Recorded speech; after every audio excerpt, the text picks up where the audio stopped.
Exactly. I signed in under that alternate link. So if you could please put my slides up, Julia, the latest version that you had sent to me, then I will. Yes, I can do that, but then it's gonna, then your slides will go away. So I'm going to share my screen. Okay. Okay.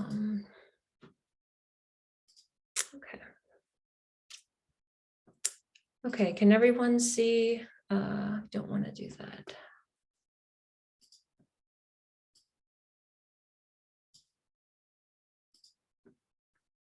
Okay. Everyone see the slides? Yep, we can see them. Okay, thank you. All right, so I'm going to start, and this way we can move forward with the next presentation. I'm not sure. I'm seeing two different. Okay, there we go. So I'm going to talk to you about what is a really exciting and new initiative. It is, I see Sharon on the call. So hi, Sharon, I'll say hello to you. Sharon's presenting next, but Sharon has heard about this, Sharon Sassler, and it is not been advertised yet and it's not been made public, but I did want to share it with the group to kind of give you a preview and also to allow some time at the end for your input and feedback. So several months ago, this has been going on for quite some time. I had proposed a new parenting project in the BCTR, in the Bromford-Brenner Center. And it right now we're just calling it a new parenting initiative, but I'm going to give you some background on how this all came to be and sort of the process. My Zoom is really acting up. I'm sorry. Can everyone see the slides? We're seeing like the notes version of it. So we see like the sidebar. We're not seeing it in presentation mode. Yeah, I'm gonna, okay. Okay, so here we go. Is that better? Yep, now we see it in presentation mode. Thanks, Julia.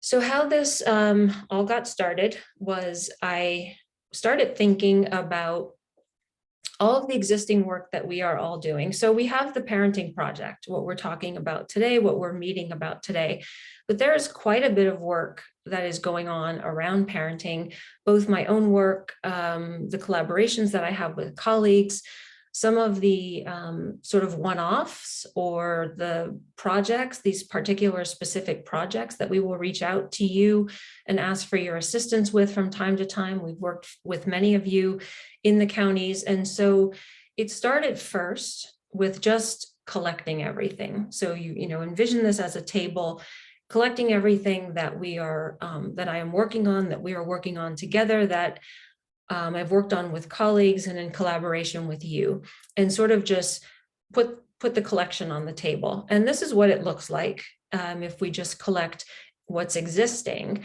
And that was around extension. It's the parenting project.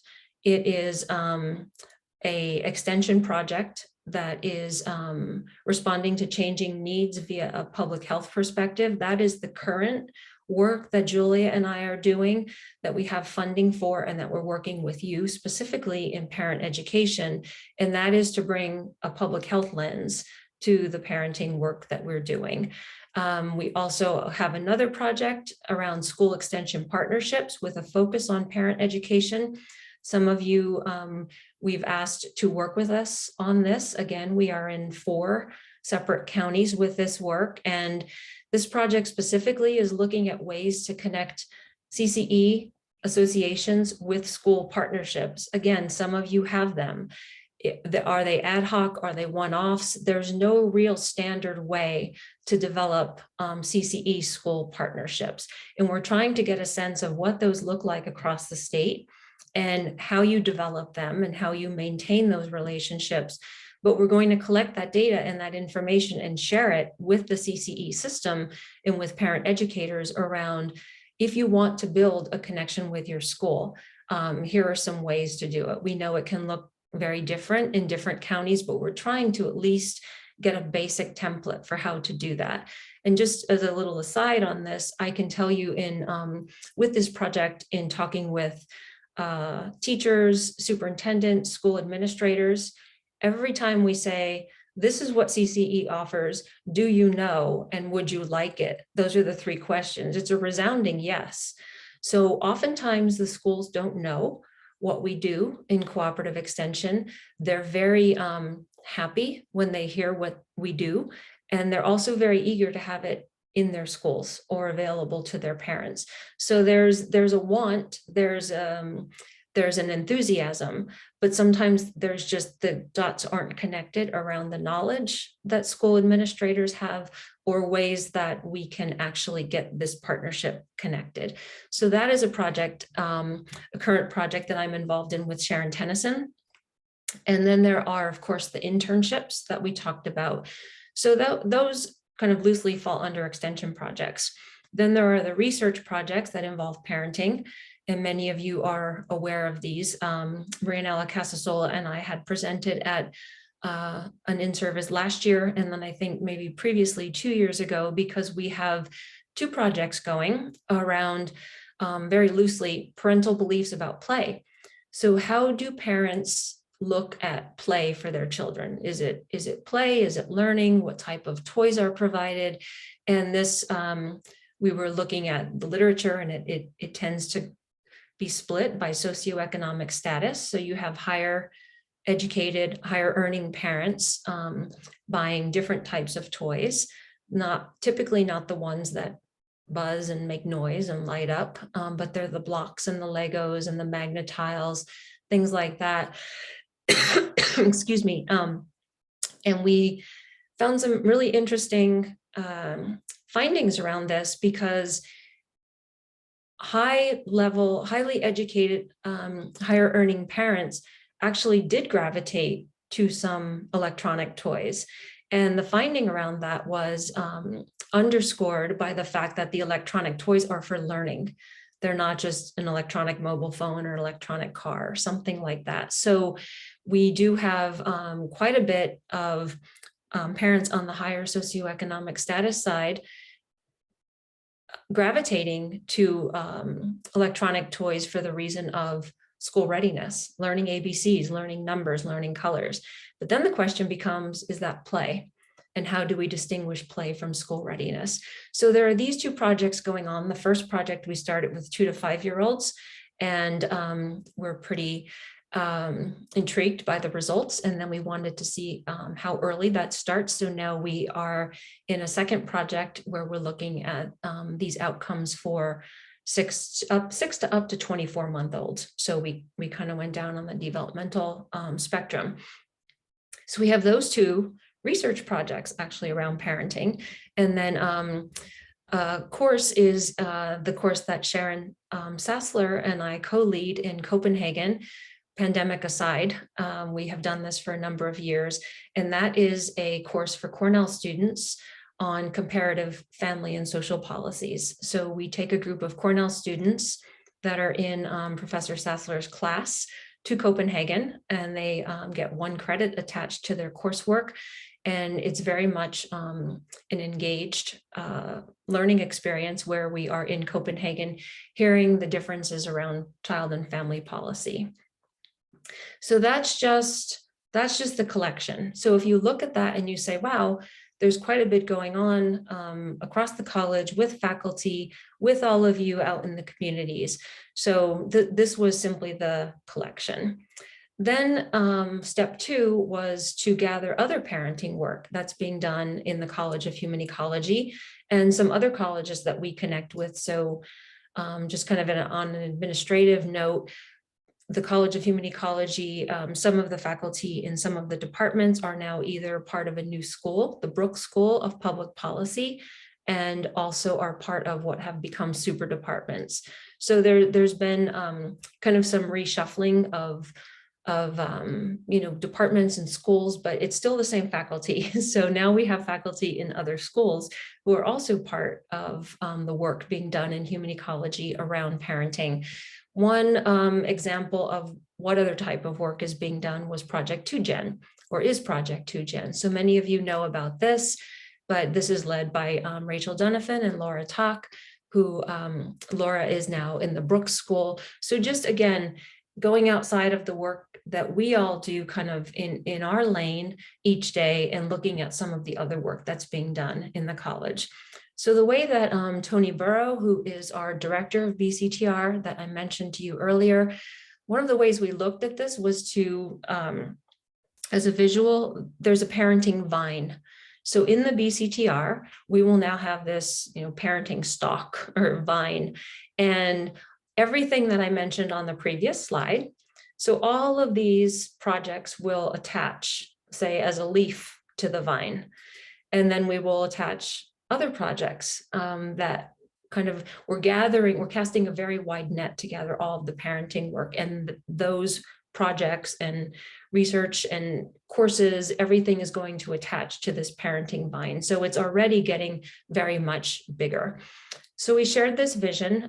Tony has been a great supporter of this work and establishing this vine in the BCTR.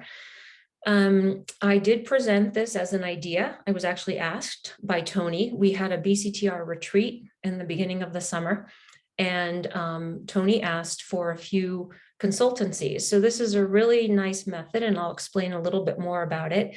But this was sort of the first curtain coming up on this idea outside of internal discussions. And I will describe a little bit more about that. After we introduced this idea at the BCTR retreat, we then started conversations with senior leadership in the college.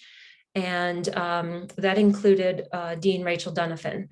And at all of these different stages, we have been met very enthusiastically with a lot of support for this idea. So what was the consultancy? I'm just going to spend a little bit of time describing it to you because I think it was a really nice method. I will definitely use it again, and maybe it's something you can use in your work. But there is a protocol and there's sort of a method to it. So the first thing you have to do is describe your project. And the description here is the parenting initiative will support a broader, I can't see my full screen. Oh, I'm moving forward, I'm sorry. I just admitted someone to the room and I think it. So the parenting initiative will support a broader parenting and family program within the BCTR.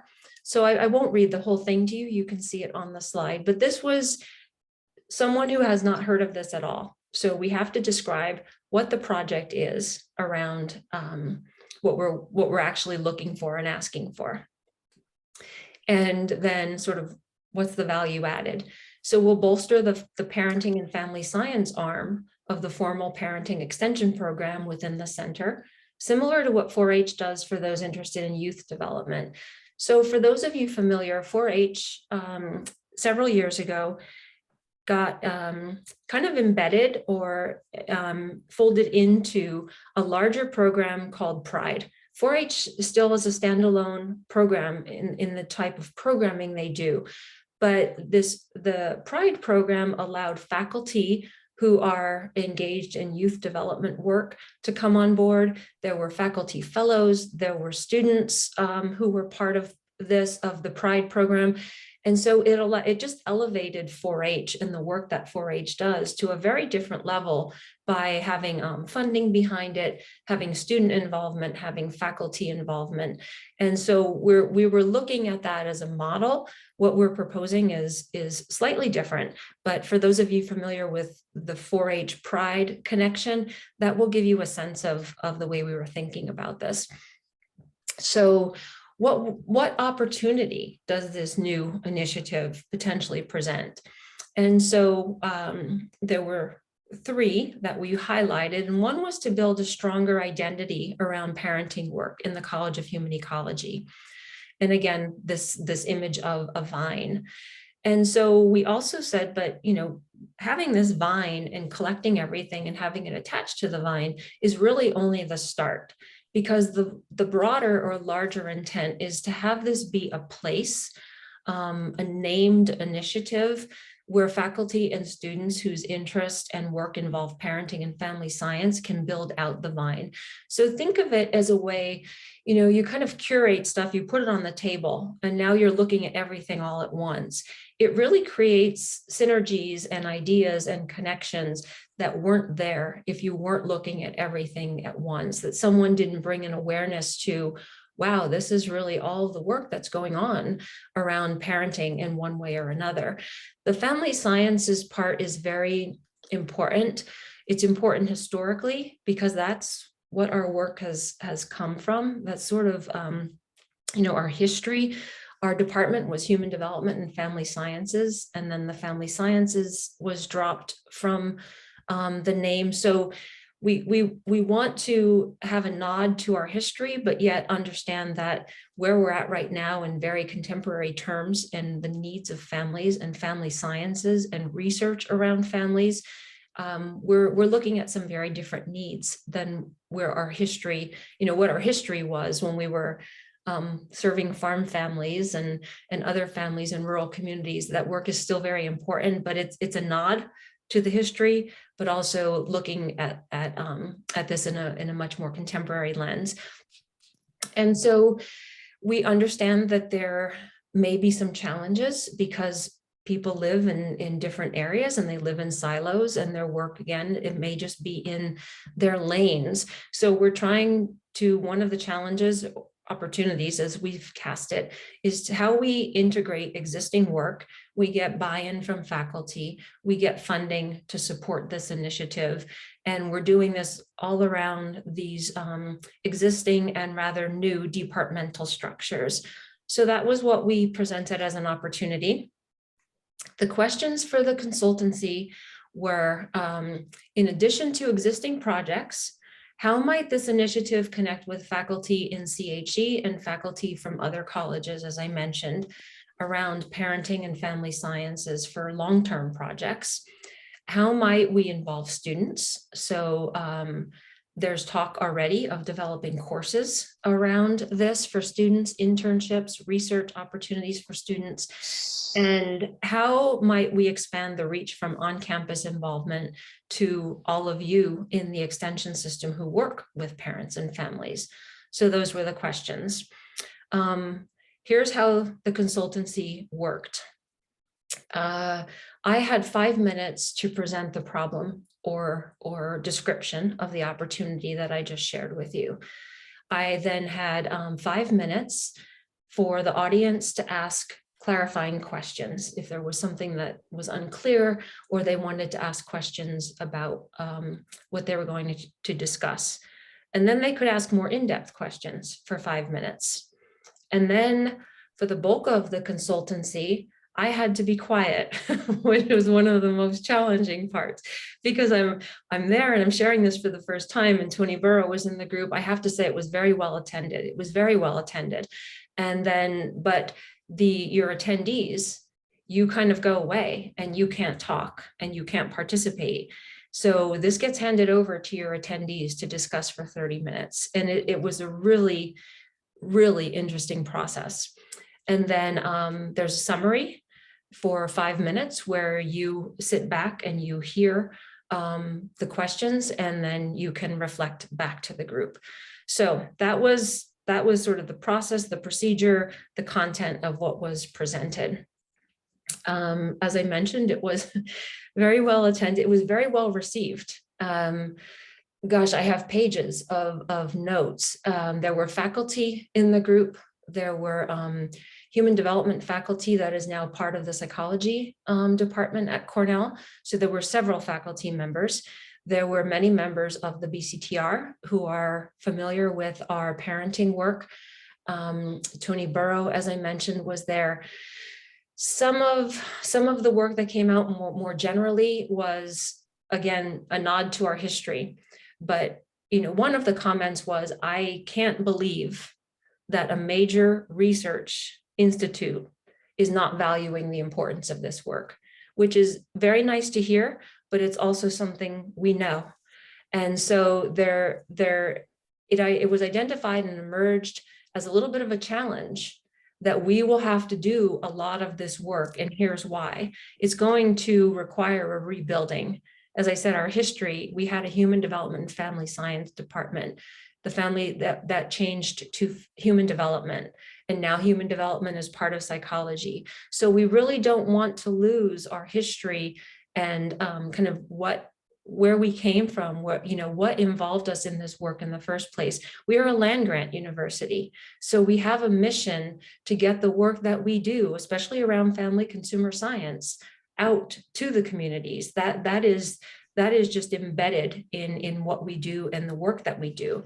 But how these things have sort of transformed historically are now kind of back in the spotlight. And so there is going to be some rebuilding and reemergence of this work, and how is it going to be presented? We don't want it to be a toss back to what we used to do or how we used to do it. It's really important to kind of reinvent and reimagine and bring this into sort of the contemporary issues that families are facing. So again, the parenting and pressing contemporary needs. I know that we do this every day. I understand that I know this, but it's just a matter of getting the message out and trying to get it incorporated into the current work of the college, the work that faculty are doing, and the work that you all are doing. So there is that level that needs to be addressed. There were many suggestions for how this would connect to other BCTR projects. So some of the feedback was, well, we need a youth vine, and we need we need a vine here, and then those vines can talk. So we kind of thought, one step at a time. But it's just a different way of looking at how this work all comes together, and then what those synergies might be in bringing it together. A lot of the feedback was, can we expand this beyond parenting? Is it more caregiving vine?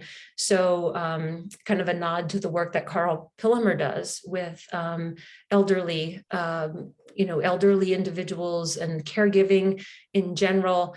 One comment about working with parents is actually the way that you impact youth and grandparents. So again, we already see ways that this is expanding. Again, the concept of caregiving, excuse me, beyond parenting. When we got to the student part, we talked about that students could really benefit from a class. I mean, someone said they would love to take a class called Kids, like you just have a really great name for a class. And there was no question that our students would be interested in terms of, even not necessarily parenting, although that's what this is about, but how it would relate to mentoring and coaching and the other relationships in their lives. And it was very enthusiastically received as an idea for a class that would be quite popular among students. And then also that this would create a lot of opportunities for students to engage in real world parenting projects. So our next steps, I will co-lead this initiative. We have a co-leader who is a senior faculty member in the College of Human Ecology that we aren't ready to announce yet, but everyone is on board with that. So we have been working now after the consultancy. We met with the dean, as I mentioned, and the co-leader and Tony Burrow and I have been meeting to come up with a name. We're pretty sure we also have a name for the initiative. We want to establish goals and priorities for at least the first year of the initiative. And through several conversations, this is really focusing a lot around student involvement, because we want to get faculty and students involved immediately in the initiative. We are working on developing a one-page description for what this initiative is, what we offer to researchers and programs. We might do a menu type style around this, but we are going to have an introduction session and talk about some tools, workshops that we would offer, One idea is a BCTR symposium around family community partnerships, family science, and it's all around connecting all of this to parenting.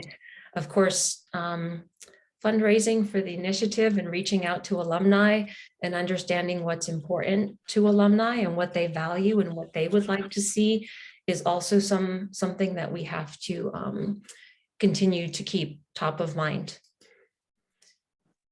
So right now we've come up with a few bullet points of what we do, and that would be to facilitate and promote child, family, and community success through partnerships with campus and communities, to translate and impactfully apply family science to contemporary family issues, and to engage students in these applied activities, research opportunities with children, families, and communities through coursework and internships.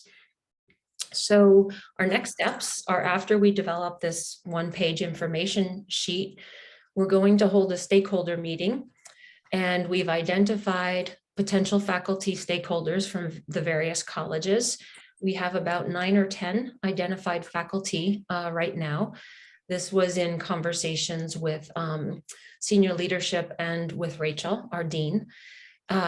We are also going to have a separate session where we have the same conversation with executive directors across the system. We will then work with the BCTR communications director and the College of Human Ecology communications director to develop a web presence. This will be a whole new initiative with a website, and then to have an official launch.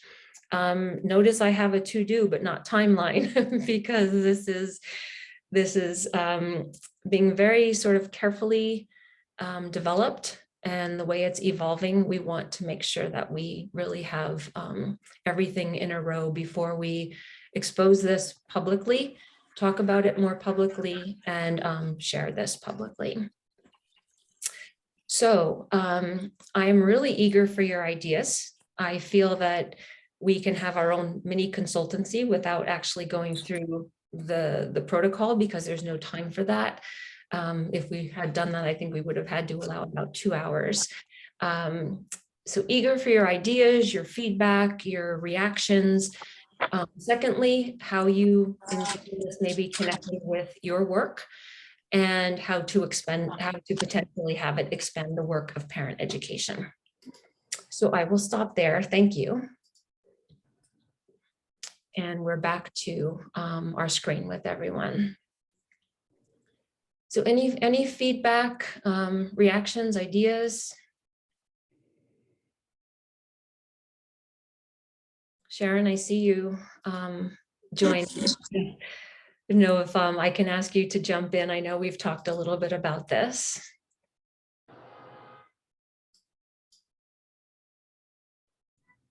Oh, you're muted, Sharon. Yeah, I'm really more interested in hearing from the parent educators about this, because I'll talk in a minute, and I think faculty are looking for feedback on ways that we can partner better.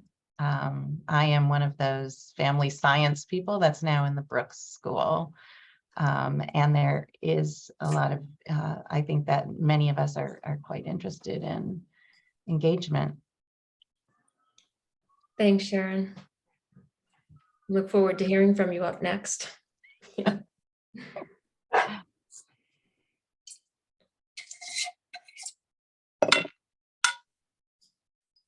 Any reactions, ideas, sort of initial thoughts about how we might connect? I'll jump in if I can, Kim. Please, yeah. I snuck into this PWT meeting because it just has so much energy and a lot of exciting things. This is really great. This sounds fantastic. So some of you may know I'm working on my PhD right now, and Laura Tack is on my committee. So a lot of the 2Gen work just feels super relevant right now as I'm digging in and thinking through and working on exam questions.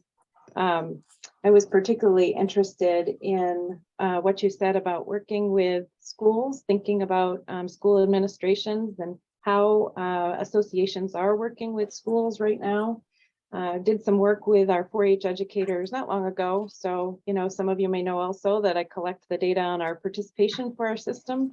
And just in interest of how we work with diverse audiences, it's pretty clear that the counties that are working really closely with schools and after school programs, and, you know, anytime that they're working collaboratively with schools as partners, they're reaching a more diverse audiences and families.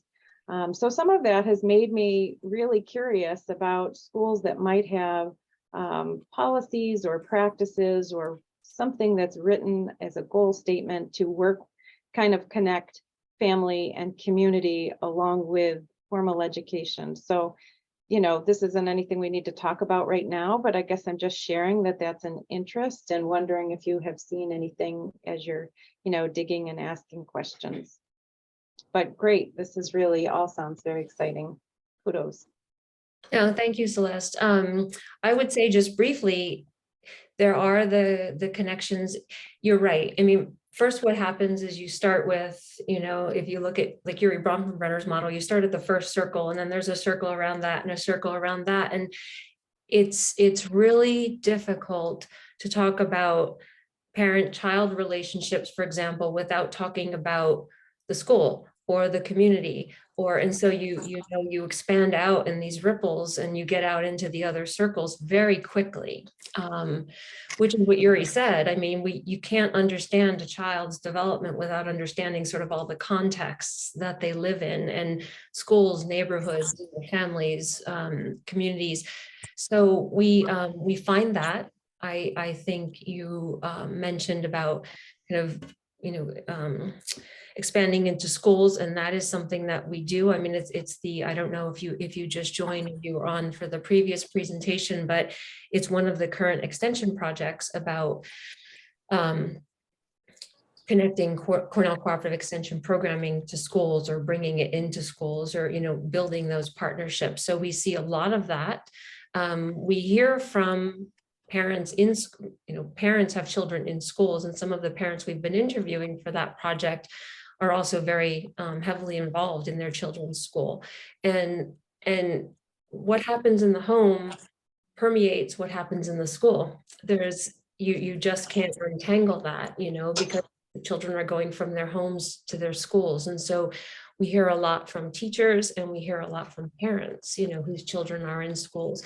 And so I think it just gets at I think it highlights and underscores the fact that there are so many touch points, there's so many connection points at where we can come in with our work to, you know, to affect change, or to examine something, or have students involved, or research around it.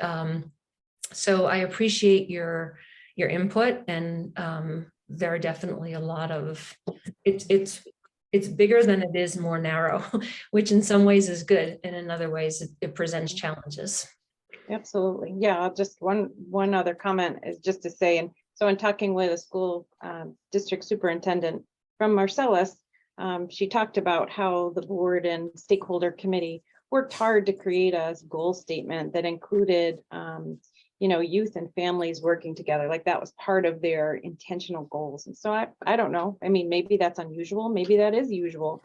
But does that kind of open the door for extension and other organizations to partner with a little bit more easily? I don't know. Just a question, but I'll stop talking. Thank you. I know, you're very welcome. Thank you, Celeste, for that feedback. And there is excuse me, there is another initiative in the BCTR called ARC, the Action Research Collaboration, and they are looking very carefully about community partners in the city, and partnering around health equity, food insecurity. It's a lot of, there are a lot of equity issues, and I had just attended an event with ARC, and boy, they are doing amazing work already in connecting with community partners in and around New York City. And you know, partners that we may not have been aware of, or would have worked with. And so I see that we're expanding our reach, you know, projects within the Bronfenbrenner Center And it's almost like there are now a group of preferred partners, you know, it's like a credit card commercial where some partners are emerging as these top partners for us to work with, because again, the touch points are, they may have a design issue, they may have a nutrition issue, they may have a parenting issue, excuse me, they may have a transportation issue. And it's almost like we could bring a team from our college to bear on every issue that this one center or agency or school has. And it's amazing when these partnerships begin to surface the abilities that we might have to address them at any of these particular points. It's very exciting. So we have a question from either Kerri or Dinah, and I'm sorry, Cara, are you in the room too? Yeah, okay. Brother. Yes. This is Kerri, and just going back to the parenting in schools, if I remember correctly, a number of years ago, New York State had a mandate to do parent education in schools. Now, I don't know that that has ever been enforced, but that might be an avenue to follow up on for this initiative. No, thank you for that. I'm not aware of that. Is anyone else aware of a mandate? I actually think one of the counties had a program. It might have been Orange County, if I remember correctly, that we went up and attended. I might even be able to dig up a binder if I look hard enough. But to my knowledge, nothing ever came of it because I don't think it was enforced. And so I don't know if the mandate still exists, but it would bear looking into. It might be an avenue. No, definitely. Thank you, Kerri. Well, Kim, can I jump in? This is Anna. Hopefully Please, you can Anna. hear me. I'll try to talk loud. I don't know what's wrong with my mic, but I know that we've done some work with one of the school districts that has some funding that they're required to use for supporting parents around special ed. And I don't know if it's a state mandate or not, but within that school district, they have something that they periodically like to bring us in to do some parenting education work. And we usually do 2-gen work when we do that. No, thank you, Anna. I'll just add in the city of Albany and with Albany County Extension, we have several schools that are designated community schools. And with that designation, they have a staff person that's the community schools site coordinator. And the goal is, and they have a requirement to work with X number of community partners. There's a board of advisors from the community.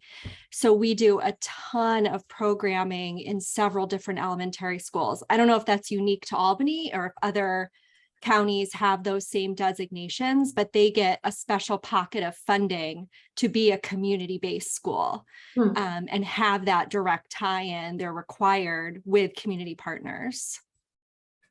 No, thank you, Maria. Well, that may the be Community Schools Initiative is I know it started in the New York City area and has expanded throughout the state, and I think in other states as well. So that's a well-established initiative that we have not worked as directly with in New York City, but that's not to say that something couldn't happen in the future.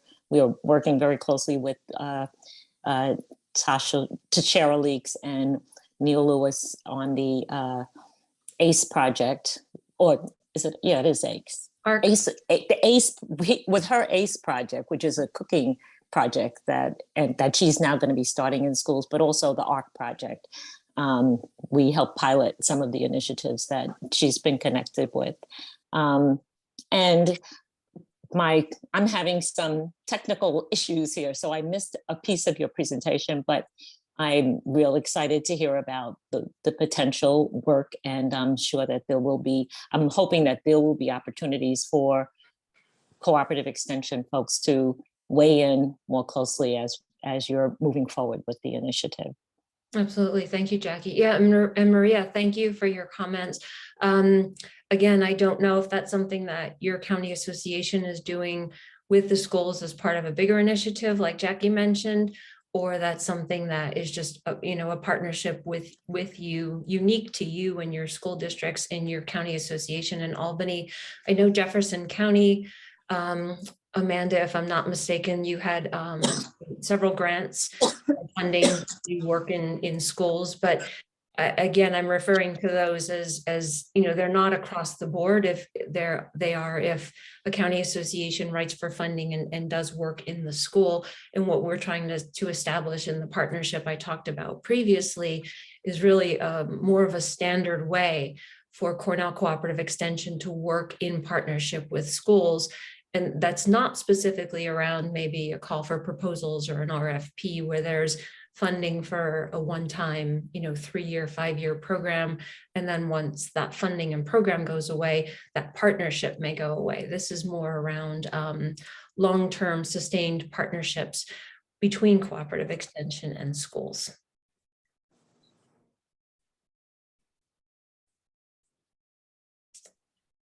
Anybody else? Any other feedback? We see a lot in the comments.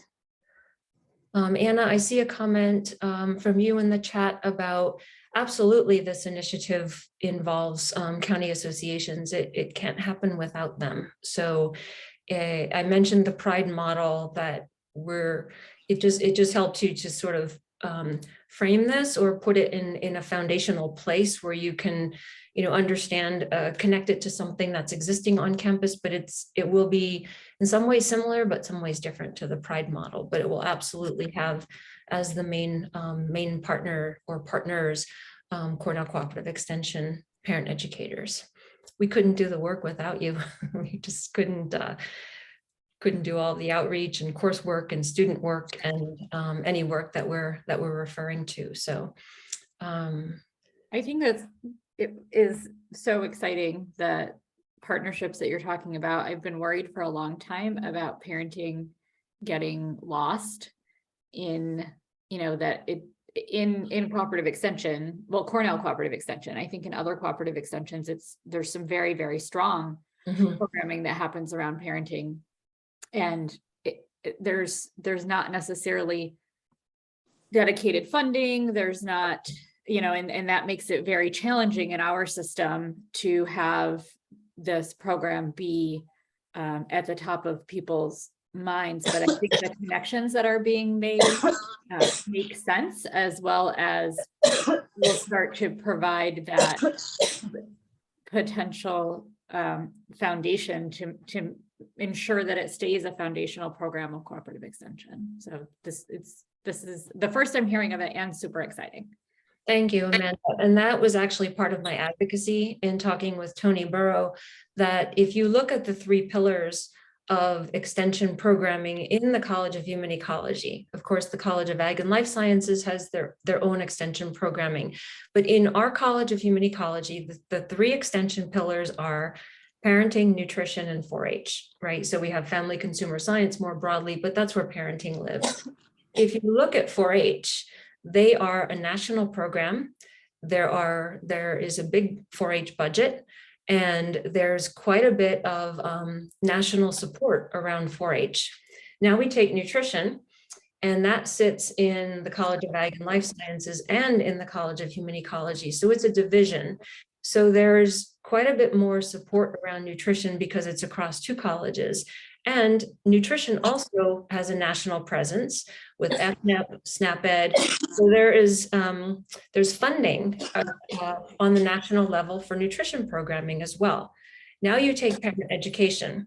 Family consumer science is known.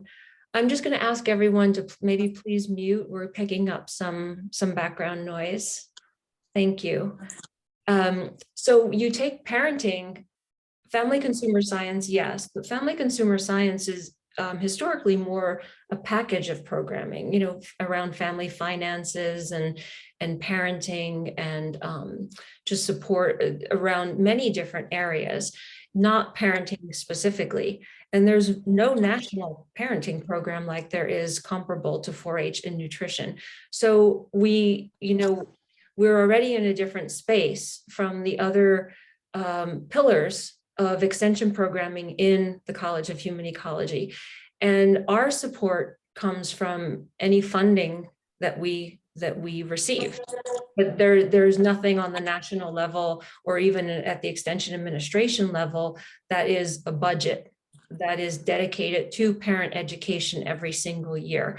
And so, it's a small grant here, a small grant there to fund some of my time and to fund Julia's time. But that was part of my argument and my advocacy for parent education on a broader level.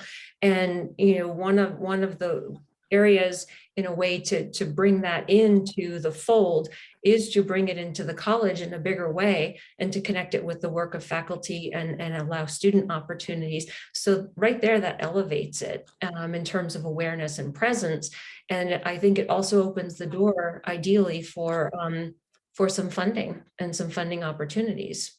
I agree. And I just want to say thank you for your advocacy and for that vision, because I think that will have a big impact on all of us in the association over time. So it's greatly appreciated. Yeah, we're hoping. Thank you, Amanda. Hi, Maxine, you have your hand up. Hi, I just want to thank you too. You just stated so beautifully what I think we feel, me in particular, during the past 20 years, that, I hate to use the term, but it's almost like a stepchild in funding, in consideration in the different counties. And I think COVID brought out the necessity, the vital need of supporting parents, of families, of stress, and how do parents deal with their children, with themselves, with self-care, with care for others. So it's brought it into the limelight, and you've carried that ball now and you've grown it so that this hopefully will elevate the importance of parent education, maybe to the national level, so that funding is more readily available, because it's very tough writing these grants and hoping for support. So thank you so much. Oh, no, you're very welcome, Maxine. Thank you. And you're right. I mean, it was also part of my conversation with Tony that when I hear from all of you what the needs of parents are, and the needs are, they've been leaning in the last few years. We've talked about this to more of the ACEs work and the trauma-informed care and mental health issues. So the need is like this, and we can address this much. And we're so rewarded by what we can do, but there's so much that we can't do that we could do if there was more of a platform or more funding or more support for the work. And so, excuse me, I think you're absolutely right. The pandemic really shined a very bright light on not only what was pre-pandemic issues for parents and families, but then what emerged as a result of the pandemic. And it just made the needs greater. It made the work that we do, it just sort of doubled and tripled, the needs of families. So thank you for pointing that out. Yulika, did you have a question? Yeah, I just wanted to kind of echo, especially what Amanda said in terms of the importance of highlighting parenting education, but also comment on the fact that it is such a complex issue, so to speak. And it really is, I think this, I like this picture of the vine that weaves through everything, just because we are working from this social ecological model that identifies all of the circles around us as really important environments, so to speak, that contribute to of parents or caregivers' ability to be the kind of parent and to show up. And so to remind and highlight, I think, other areas in study around these issues that families are facing, many of them, as Maxine said, surfaced during the pandemic, I think is really critical. Because it's not just, how you respond to your child when they have a tantrum, but it really is about what do you do when you are really at your wits' ends with how do you make ends meet and how do you make work and, summer, how do you merge the fact your work and summer responsibilities, or the fact that school's not in session and that there are lacking support networks, and, all of it trickles down to the parent-child relationship. And so I really appreciate that kind of a connection that you're making there. Also in the context of, what we're learning in terms of public health and social inequities that are emerging there and how that shows up in the parent-child relationship and so forth. So, yay. Thank you, Yulika. Yeah, stay tuned. I mean, as this continues to, the conversations continue to evolve and emerge, we'll definitely share information. Anna, you had your hand up? Yeah, I want to say I thank you also for doing this and putting the pieces together and helping to create the vine and the linkages that I've thought for a long while that the work that we do is foundational and could be foundational for everybody across whatever program area they're in extension, because it's about relationships and healthy relationships. And I think we've often been little understood by other program areas, and we're like an add-on that doesn't receive the support or the funding that some other programming does. And I also think that, and tomorrow we're doing the Inclusive Parenting Ed Task Force presentation, but that the work around DE&I, there's so much of what we learn in parenting education in our professional development parts of it, that and how we interact with people in the communities, that is supporting reducing how we're interacting around trauma, and to addressing or being aware of ACEs, just the non-judgmental strength-based approach in and of itself. If that's adopted across extension, realizing that whether you're working in ag or environment or whatever area you're working in, that being strength-based and non-judgmental is a start place. So I think there's great value to what you're doing, and it's been years in the making to where you are right now, and there's still years ahead to really bring it to fruition. But thank you for that. No, thank you, and I appreciate that. And yes, it's a little bit complex and complicated. There's just ways of navigating that will be, I think, that will highlight the strengths as opposed to the deficits of funding and the way that we need to do our work and the mechanisms for doing that, which are they've become much more competitive. There are fewer of them, so it's kind of like there's a press. I think we just have to find a different way, and to it's not a matter of trying to remain relevant. It's a matter of tooting our horns about our relevance, kind of how relevant we are and how important the work is that we do. But there are ways of doing that and getting integrated in sort of a larger context for allowing us to do our work. So I appreciate the feedback. I appreciate the opportunity to share that idea with you. And I will end here and introduce Kim, just before we wrap up, I just want to mention the what Susan Perkins has put in the chat about NICEPEP, the New York State Parent Education Partnership, is possibly a place to be connecting that helps then advance those state agency connections. Yes, thank you, Anna.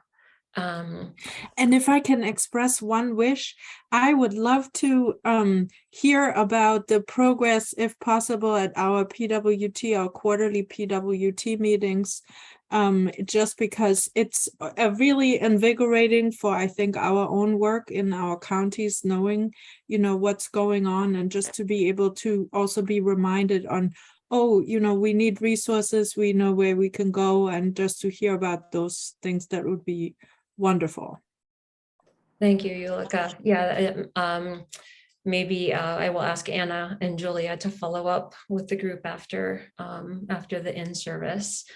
So just staying with our agenda and shifting gears to our next presenter, I have to say I'm just so happy that Sharon is here. We've talked Sharon is a fan of parent education, even though you may not have seen her at the in-service, but we have talked about, she has asked me multiple times about ways to connect her work to parent education, to developing a curricula. So I'm just going to introduce Sharon, and then we'll let her share her work with you. So Sharon's talk is entitled Parenting Young Adults, Trends in Relationships, Cohabitation, and Reproduction. And Sharon is actually a social demographer. As she said, she's a family scientist, and she is, but she examines larger family trends.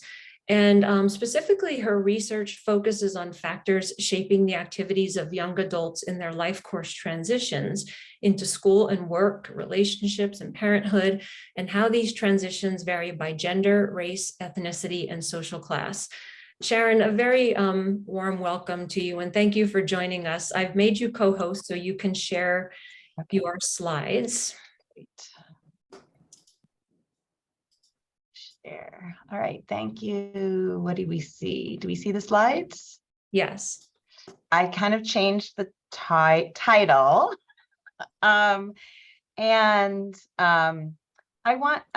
very excited to be here. I want to also mention that parent education occurs not just for elementary, middle, and high school age children, but given the challenges that we've recently seen with the COVID pandemic, there's also a fairly substantial proportion of young adults, those I would say under the age of 30, who are living with family members. And my research in particular focuses on those who are beyond high school, who continue to need a lot of family support. So my research really focuses on union formation. And by that, I don't mean labor unions. I mean marriage, cohabitation, sexual relationships. And they've really changed dramatically in many ways. And many of you might think, well, this is totally out of the purview of the kind of parent education that I'm familiar with, or maybe not. So this is where Kim and I go back and forth about what might make for a good parent education module or training. It has a Gen 2 component, but it's really, for me, a lot of my work is about inequality and how young adults form relationships is really contributing to what sociologists call this diverging destiny, or the increasing bifurcation of opportunities for those who are more advantaged and less advantaged. And that plays out in how relationships are formed and how they advance. So I'm going to talk a little bit about a variety of projects that I've been engaged with, but I'm going to give you a little data update on what's going on with relationship processes.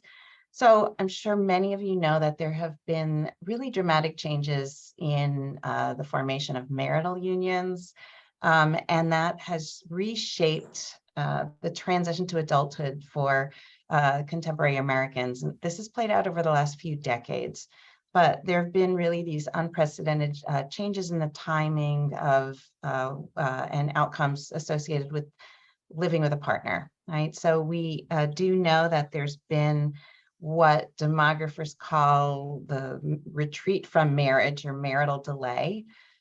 So marriages, if they happen, are happening at ever later stages in the life course. We know that there are high rates of relationship instability. So I'm not just talking about divorce. Divorce rates have actually decreased over the past few decades. But when we think about intimate unions, we have a lot of cohabiting relationships, and they have a lot of churn associated with them, meaning that a lot of them form and break up. And a lot of them may stay as long-term cohabitations, but that might not be the desire of both partners, right? So we're trying not to be too marriage-centric here, but these are pretty dramatic changes in how romantic relationships form and progress. And there are also very important variations in how relationships are sequenced. So do you have a child and then move in with a partner and then possibly marry? Do you get married and then have a child? And if a relationship ends, how are children what happens with the lives of children. So there's just a lot of emerging heterogeneity in how relationships are formed that really has contributed a good deal to growing levels of inequality in the United States. And contributing to that is cohabitation, right? Over the last, say, 4 decades, we've seen a good deal of change in the role that living with a partner plays, growing acceptance of cohabitation, which is living with a partner without being married, and a lot of questioning about what role it serves, right? So it used to be the case that people would think that cohabitation was a precursor to marriage, but that is increasingly less likely the case. So I'm going to highlight a little bit of my research that suggests that living together with a partner now for most young people is really an alternative to being single and dating, rather than a precursor to marriage, but that most of the tropes that we hear about cohabitation are really drawn from a very middle class centric lens, and that kind of gets in the way of maybe how we think about supporting young people who are thinking about cohabiting. So that's or factors that might precipitate living together or enable people to take more time before moving in with a partner. It is the case that nowadays marriage is inextricably linked to cohabitation, in that the majority of recent marriages that were formed were preceded by couples who had lived together. About 2/3, or now approaching maybe 3/4 of all marriages formed in recent years were of couples who were cohabiting. So they cohabited and then they moved into marriage. But it's really important to highlight that most cohabiting unions do not result in marriage. And so we see ever more complex relationship patterns emerging because people, some people cohabit and then marry their partner and have kids, and that's stable. But we have a lot more people who enter into what we call serial cohabitation, where they repartner quickly after breaking up. Kids move from household to household. It is not necessarily a stable situation, and it can expose children and partners to various challenges, such as unintended pregnancy, intimate partner violence, and challenges with maintaining well-being. So I want to say, if you have questions or comments, maybe interrupt me. Otherwise, I will just talk rapidly. And I'm used to working with economists who interrupt me all the time. But I'm going to talk a little bit about, some of the data, and then I'll tell you a little bit about some of my research working with couples. And I will try to, I see there's somebody in the chat. Oh, that's not from this one. So I will try to also keep my eye on whether you have questions, or because I can't see the hand raises, right? Okay, so, and now I can't seem to advance my screen. Okay, so just a foundation for this. For those of you who don't know, people are getting married at ever later ages. The median age at marriage in 2021 was estimated to be over 30 for men and almost 29 for women, which means that that's the midway point. Half of adults are in their first marriage at that point. But that means that a lot of people are unmarried, and smaller proportions of today's young adults are married by the age of 30, right? But it's not like young people aren't entering into romantic sexual relationships. What's taken the place of marriage is cohabitation. And what we know about cohabitation is really a moving target, right? So we have a lot of surveys that kind of ask about living together, but a lot of them are cross-sectional, right? So they might follow relationships over time. And what we do know is that people are living with a partner in a cohabiting union for longer periods of time. So maybe cohabitations are becoming more stable because they're not transitioning into marriage, but we want to interrogate why that's happening. We also see that more young adults are engaging in serial cohabitation, which means they have more than one cohabiting union. They could have 2, or they could have 3. But the profile of those who are most likely to engage in serial cohabitations are that they are less advantaged. They often have children. And so we would really want to be thinking about why this is happening and what this means for children. And also the sequencing of cohabitations and subsequent outcomes has changed. A much smaller proportion of cohabiting unions now lead to marriage than in the past. And a substantial proportion of children are born in cohabiting unions, especially if we look at younger women, women under the age of 30, about 60% of births to women under 30 are to women who are cohabiting with a partner rather than married to a partner. And given what we know about union stability and economic security, this is an important thing to think about, particularly in light of recent challenges to Roe and overturning of access and the challenges of getting reproductive access.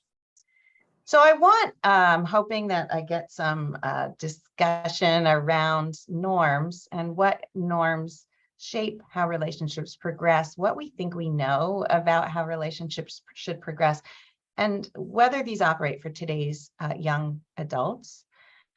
Because sociologists often talk about scripting theory and how with well-established institutions like the workplace or schooling or even marriage, there are scripts that we tend to have an understanding of, like what's supposed to happen in a marriage. You're expected to be monogamous, for example, and to support each other. What's supposed to happen in a school setting? We kind of understand that you attend classes, we hope, and you take tests and we give you grades. So there are these normative expectations that people kind of know. I always ask my students about whether there's scripts about what's supposed to happen on when they go out with somebody on a date, just to kind of tweak them on whether things are really as egalitarian as they think. But what we do know is that there are not really clear scripts for what happens in a cohabiting union, right? Who can initiate moving in together, or when in your relationship is the best time to move in together, or what is a good reason for moving in together. Cohabitation is pretty much uninstitutionalized, in part because it has been around for a while, but it's understudied. And what shapes what we think of is often, the journalism is often very much from a middle class, highly educated perspective. So I just want to show you, I'm not seeing any questions about, nobody wants to share scripts about relationships. I want to show you a recent story. It came out this summer, and I was interviewed for it on what happens with rising rents, right? Rents are rising, and the question was, should we move in together? And the reporter who called me to talk about this didn't, they wanted to know how this might affect relationships. And one of the grounding points of my research, which I'll show you in a minute, is that a lot of people talk about the high cost of housing and how that shapes moving in with a partner, but that's very much classed. So when I show you, here's a quote from this article. They talk to realtors about what's going on, right? And so this initial realtor talked about clients who'd been dating for relatively short periods of time and decided, well, rents are high, we might as well move in together, right? And then they talk about these rents, right? And they are talking about people paying $2,500 for a West Village studio, and how, if you could pool your income, well, $5,500 would get you a much better place to live in. And I look at that and I'm like, I have no idea who they're interviewing. Or maybe I do. It's a lot of my students who go off to have very successful careers. But most of us have heard that, a good rule of thumb for how much you want to pay in rent is about like a third of your take home. And so if you're going to be paying $2,600 in rent, you are going to need to be making upwards of $95,000 a year to avoid being rent poor. And most of the young adults that I've interviewed are earning nowhere near $95,000 a year. They are earning far less than that. And so these stories that we hear are often premised on a very small slice of the population, people who are maybe making more than many of us. It's not a realistic story, but these predominate when we hear about cohabitation. So when I teach my modern romance class, we have a week where we talk about finances, and I again pull in these news stories about middle-class cohabitors talking about how important it is to talk about your finances with your partner. But one of those stories one of those articles pulled on the story of these couples who talked about moving in together after 2 years of dating, right? This is not the standard pattern among less advantaged young adults. And while it's very nice that this couple ended up getting married, they again are not representative of the vast majority of those who are cohabiting, in that they're highly educated, right? But most of the stories we hear about that really are talking about the mainstreaming of cohabitation are focused on the highly educated. And these are generally couples who, they have at least a college degree, and they take a while before they move in with their partner. So here's another couple. This is the vignette that leads off my book, who also talk about living in Manhattan and dating for 2 years before they moved in together. And then they live together for a year, and then they get engaged. So that's their script. The couple beforehand and this couple, they date for about 2 years. They live together for a year to 2 years. They get engaged, and then they plan their destination wedding. And you can see that this is the story after they get engaged. So it's kind of like a rom-com with here's the happy ending, right? So all of these stories that I see, they're very much drawn from a middle-class template. And I think that that is quite misleading, right? So when I talked to this New York Times reporter this summer, I said, I really strongly suggested that she talk to people who didn't have a college education about what was happening with rent and their situations. And buried in the story is the fact that she did uncover 2 couples who had less than a college degree. But both couples broke up before she could interview them because when they realized that they weren't on the same page with what was expected, they backed off, or they thought, oh my gosh, this really is kind of soon for us to be moving in together. So I really want us to think about the evidence about who's cohabiting and why they're cohabiting, and how we might better educate parents about having discussions with children about relationship progression and what might make for better, stable, happy, secure relationships. I'm not promoting marriage here. It might seem that way, but the premise that many people, older adults, seem to have about cohabitation is it leads to marriage. But if it doesn't, it should result in happy, stable relationships. So I just want to highlight why I think it's so unusual that so much of this focus in news stories is on college-educated couples. Yes, the majority of college-educated adults or women in this graph do end up living with a partner. So what I have here is a figure using nationally representative data from the National Survey of Family Growth. And on the left-hand axis, I have the proportion of young women between the ages of 22 and 44 whose first co-residential relationship was a cohabiting union. And I've broken it out by educational attainment. And we follow, you can look at people over time. And what you see here is that in the late 1990s, less than half of all women were living, their first union was a cohabiting union. But it's much higher for the least educated, right? And over time, cohabitation, we might say it diffuses. It becomes more acceptable for across the education spectrum. But we still see that it's far more prevalent among those with the least amount of education, right?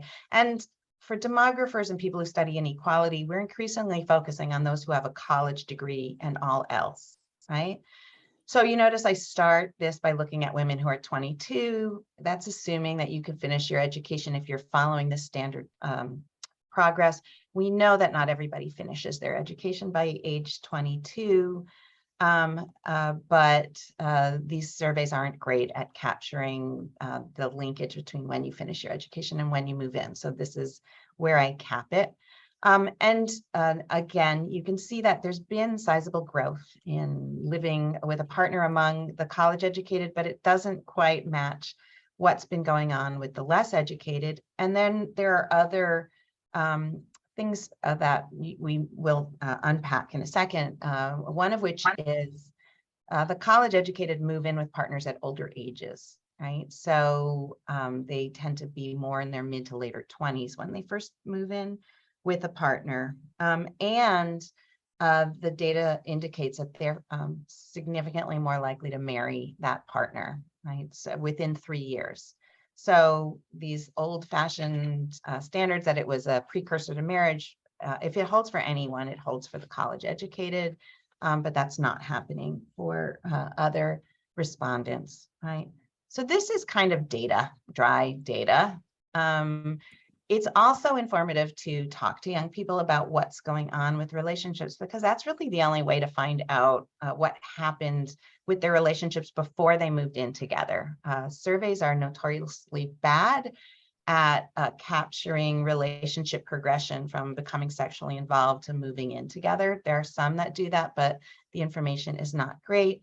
So in the early 2000s, I did some interviews, a lot of interviews with cohabitors, both who were living in New York City and those who were in Columbus, Ohio, where I was living at the time. And I wrote a book based on the interviews with my Columbus respondents, in part because I had interviewed couples. I interviewed men and women. Amanda Miller, my co-author, and I interviewed them at the same time, but in separate rooms so that we could get at the he said, she said of relationships. And we wrote a book on the various processes that were associated with living with a partner.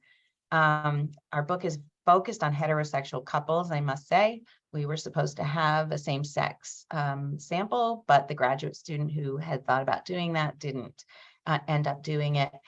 And because I noticed these class patterns and how researchers in particular talk about cohabiting unions, we made sure that we focused on moderately educated couples, right? So we wanted to obtain interviews from people who did not have a college degree.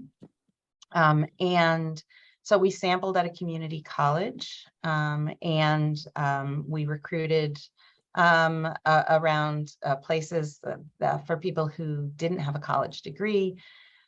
I call these the service class because most of them have jobs in the service sector as baristas or waitresses or nannies, or they're working in call centers. Some of the men have traditional working class jobs, but very few of them. So most of them have jobs without great benefits. And so they don't really fit into what is typically called a working class, right? Which historically was mostly men, right?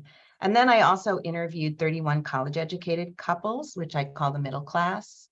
We have slightly more college educated because I was trying to find some who rejected marriage outright, and it took a little more of a sample to find one couple that had never wanted to get married and never did. So people who were marriage rejectors. What I noted, what I'm just talking about tempo today, there's a lot that I noted about how they divide labor and how they negotiate contraception. But I wanted to talk about what I see as the foundational difference between these couples is that the less educated moved in with their partners far more rapidly then did middle-class cohabitors, and that this then set the stage for many other aspects of their lives. And this is something that we don't know from survey analysis of cohabiting couples, that there's this tempo difference. When earlier studies that I had done in New York City of cohabitors found that, about half of them had moved in within 6 months. And that was repeated in my sample in Columbus, Ohio, that entrance into living with a partner happened pretty quickly. But that wasn't the case for the college educated. So this was new, that I had a large enough college educated sample that for them on average, they took over a year before they moved in. And what I could also tease out was that the reasons for moving in with a partner were really different. So this is just a graph of my 61 couples, which is not that informative.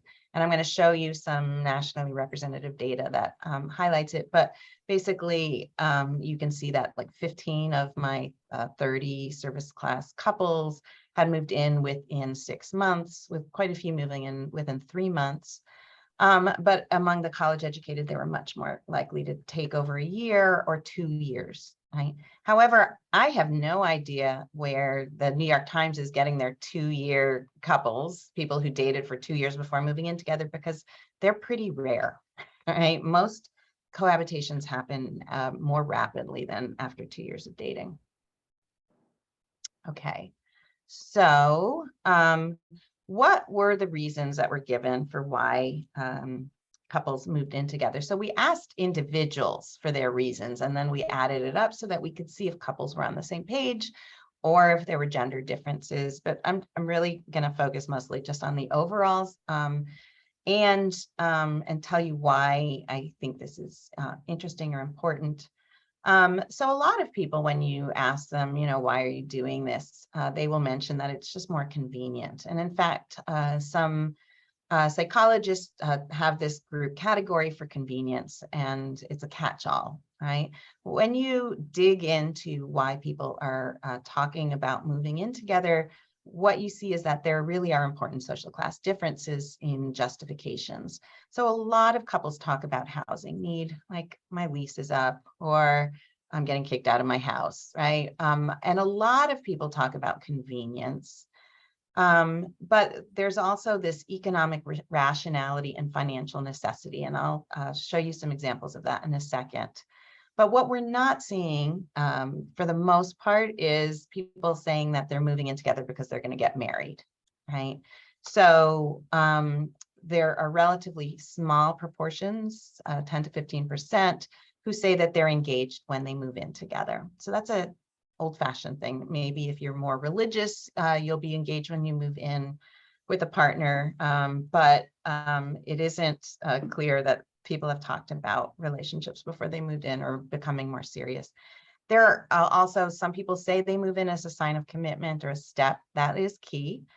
But there are other reasons why people move in together. And so we really want to have a better understanding of what's going on there. I'm going to admit this person. Okay, so here's, if we break it out by social class, we see that there are quite disparate reasons that were given, right? So the less educated sample talked about financial necessity far more often than the college educated sample. And they're talking about finances and losing their job, being on, having accidents at work and losing their job, or not having enough money to pay the first month, last month down payment that many rentals require. And so I see financial necessity as not necessarily a great predictor of relationship quality and stability when people move in together, based on a lot of research done by human development scholars. This is kind of an event-driven reason for progressing your relationship that might challenge your relationship further on down the road, because economic challenges are not great for relationships.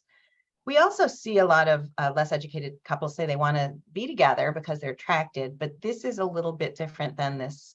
We are getting more committed. And then for a fairly sizable proportion of our less educated sample, we see that there are family related factors. They're not getting along with their parents, or they're living with a sibling. So this happened in a couple of instances, and the sibling kicks them out because they're smoking too much pot, or they're coming home late, or they're not pulling their weight, or they get pregnant, right? So we know that there's been a decline in teen pregnancy rates. In my sample, there were a fair number of pregnancies.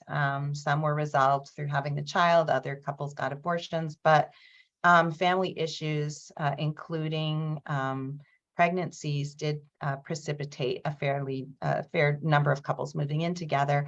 And that's a well-known predictor of cohabitation and unintended pregnancy among younger women nationally. Okay, the college educated more often mentioned other reasons, ones that you might understand, right? Convenience. It's a pain in the butt to be driving back and forth all the time, and your clothes, who knows where your clothes are. Somebody mentioned their curling iron and leaving it all the time. Other college educated couples talked about economic rationality, and that's a term that I labeled because they were saying things like, do you realize how much money we would save by moving in together? So it's a very rational decision-making operation, very economic, but it's about saving money. It's not about not having the money. And then what is interesting for this group is that there are a fairly large number of men who said it was the next step. And that becomes important because these relationships are still pretty gendered, and both the men and the women expect that it's the man who's going to propose. So if the man is saying it's the next step, many of those couples actually went on to get engaged, right? But these reasons are pretty different. And what strikes me among the less educated cohabitors is more about the money, right? Finances, need, event-driven relationship progression rather than a growing level of commitment, and this being the next step. So let me see what I have for my next. So I have some examples of what they're talking about for tempo, okay. So why move in? You have a job loss, right? So quite a few of our couples said that either their hours got cut back or they lost their job. Here's GameStop. It was going out of business, or it was about to, I don't know.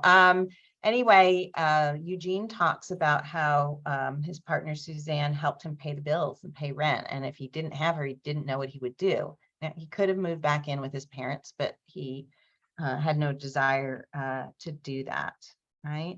Housing need was very important, right? So both respondents of the college educated and less educated mentioned housing, and that meant, your roommate was leaving, a lease was ending, you were in a long distance relationship, and so you had if you were going to move in together, if you're going to move to be in the relationship, you would live together, but housing meant something a little bit different, right? So for the middle class, they were more likely to be on leases that were ending. So that's the example of David here, where they were selling her place. They had a lease, they broke the lease, and she needed a new place to live, but they had a couple of months to negotiate where she would be, if she would move in with him, if they'd find a new place together. But that's quite a bit different from our less educated. This is Eugene again, he's the one who lost his job, but his significant other was also getting kicked out of her house. So this is like the perfect storm of we're going to live together because we are both in need of a place to stay, because I don't have a job and I don't have a house, right? Those are far less stable relationships. And when we asked these couples about how rapidly they think their relationships progressed, most did say that they thought they progressed quickly, but how they interpret this or what it means to them is quite different. So we got the sense from our less educated respondents that if they could rewind the relationship, they would try to take it a little at a more tempered pace. They would be a little bit slower. So Susan, she is this example of moving in with Eugene. We seem to be using this. I'm using this couple a lot because they had such great quotes, but they are pretty similar to a lot of our other less educated couples. She talks about it progressing really fast, and she wished that it didn't progress that fast because they moved in within 3 to 4 months. And she doesn't think that that's the right kind of tempo, right? And then Vanessa, who moved her partner in within a week, they were both waiting to break up and had a very conflictual relationship, had several unintended pregnancies. And so she said, well, he didn't have a place to stay, but she really wished she thought about it more before she moved him in because it was too quick. That kind of regret doesn't really emerge among our more educated couples, mostly because for them, fast meant that they'd taken over a year, right? It felt fast because they spent all their time together, but they maintained separate apartments for over a year so that if the relationship went south or it wasn't working out, they didn't have to worry about finding a new place to live, right? So Justine, who said it went really fast, but then she kind of backs off. She's following this very middle-class script of you date for about a year before you move in together. And she says, well, we hit that. We just about made that. Even though they spent almost every night together, they had that year to see how they got along before they decided to move in together. And so when we asked our retrospective couples about, when we asked them, what would you do differently? The less educated often said, well, maybe we wouldn't have moved in so quickly. And this is Stacy, who thought that her relationship was going to end. And so she's saying, if I have to do this again, I'm going to go slower. So she's talking about how exciting it was initially, but then she says, your real life, you forget about your real life. And she made a sound of a building imploding. It was very evocative. And they did end up breaking up. We re-interviewed them in 2020 and got their whole history. So what we get the sense of is that there are factors that are precipitating moving in quickly that might not be very advantageous for many couples, but they bear more heavily on the less educated. And Kim did say I was going to talk about reproduction, but I think I'm going to, and by that we mean unintended pregnancies. About half of the couples in my service class sample, 14 of them had children. They either brought children into their relationships, they got pregnant and moved in together, or after they moved in together, they got pregnant. Retrospectively, when I interviewed them in 2020, most of them didn't get married and ended up breaking up. So there is a lot of relationship churn that they experienced. And I want to say that my interviews are based with a small number of couples, 61 couples. However, I have replicated the results on this tempo with nationally representative data. And so what this graph shows you are data from the National Survey of Family Growth. It's not totally parallel with my sample in that the NSFG has information not on respondents' education at the time they moved in. What we have is their parents' or their mother's level of education. And so if we assume that those with highly educated mothers are also better off themselves, then we can say, well, what's going on with women who have highly educated mothers? And what I'm showing you here is a survival curve. So it's showing you the monthly probability of moving in with a partner from the start of a sexual relationship. It's a little hard to interpret, but what you should see here is that the probability of moving in with someone is, I think Marta is unmuted. The monthly probability of moving in with somebody is significantly higher among those who have less than a college education. And so if you accumulate this, by the time you reach I think the crossover point is about month 17. Far more of the less educated are living with a partner than the college educated. There are college women with college educated mothers, that's what I mean, who do move in quickly, but they account for a much smaller share of all cohabitors. And in fact, the college educated don't account for the vast majority of cohabitors, right? So this middle class lens that we have is really misrepresenting what's going on with young people and relationship progression. And I think that's really important when we think about how we advise young adults and their parents on ways to help them have stable, happy relationships. So the summary of this tempo is that middle-class cohabitors, those with college educations, take longer on average to move in with a partner than my less educated sample. And that gives them more time to assess how strong their relationships are, what are the weaknesses, what are the strengths, whether they want to think about moving into marriage, whether they have conversations about marriage and children, if they want them or not. But this gives them the leisure to have relationship-driven progressions, right? Based on the strength of and intimacy of their unions, rather than things that are happening because of economic exigency. So they're following this middle-class script, right? But when you're moving in for economic necessity, housing needs, or because of family situations, those relationships are more challenged, right? And so I guess what I am interested in hearing about from parent educators is what kind of educational program we might be able to create to talk to parents about their parents and young adults about their relationships and things to think about as they consider moving in together, or maybe before that happens, because things seem to unspool pretty quickly, right? And whether doing that might reduce some of the heterogeneity we see in terms of high levels of inequality with relationship stability and more resources to devote to children among the highly educated and less among the less educated, right?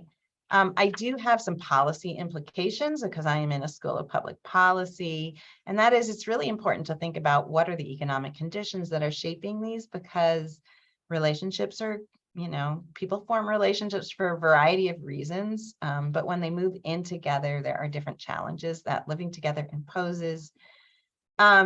And if we have sizable proportions of young people who are moving in together because they can't afford to pay the rent, well, that suggests that we're not going to have long-term, stable, happy relationships. Financial need or housing need shouldn't be the main motivator for why people are forming co-residential unions. And we clearly have a need for more affordable housing, whether that affects rapid transitions into cohabitation. I keep trying to figure out how to test that. But clearly, there is this desire in the United States for among young people to live autonomously, even though we saw a retreat from that during COVID with more people living with parents. But we need to do more to address these financial challenges. We recently, the Biden administration recently did something to tackle debt, especially college debt. Many of the respondents I interviewed had high levels of debt, including those who had not finished college. And that also kept them from accumulating resources that would help in relationships. So the question is, how can we better invest in young people, and how can parents help provide them with a stronger foundation for solid relationships? So to conclude, not everybody is cohabiting. The highly educated are less likely to cohabit, but when they do, they're more likely to have stable relationships and get married. And because they have the resources, often many provided by parents who helped pay for weddings and helped subsidize apartments, they were able to take longer before they moved in together. And this means that the least stable relationships were winnowed out. And that's epitomized by this couple here. You know, they do have this ring, they have their destination wedding. And as far as I can tell, they go on to live happily ever after. But again, they're a minority of cohabiting couples. So it would be nice if we could focus more on less advantaged couples who are living with partners to figure out how ways we could better support them. So that's it for my talk. I'm gonna, should I stop sharing, Kim, and take questions? That would be good. Yeah, because there may be some questions. I know there's a question in the chat from Susan Sassler. There is. Okay. Yeah, you may have yeah. in if Sharon has not addressed it, but I know a lot of this came after the question in your presentation, Sharon. Okay, yeah, this came early, so there's definitely a link. Yep. Clearly between cohabiting and finances. So the making sense financially is that's a very middle class response. So if it happens after you've been living together for a year or 2 years, you know, yeah, it probably does make more sense to live together, whether you're planning on getting married or not. But if it's financial and it's 3 months or 6 months, then that would make me more, I mean, I would worry more about the stability of the relationships. And that's actually, you know, what the New York Times reporter found this past summer. You know, she was like, okay, I'm going to ask some less educated people, and then, you know, they're moving in more quickly, or we're thinking about it. But then they were like, oh, I don't know. I asked him, I thought we were moving in because it was a step, and that wasn't what he thought. And so then they either don't want to be interviewed or they break up, right?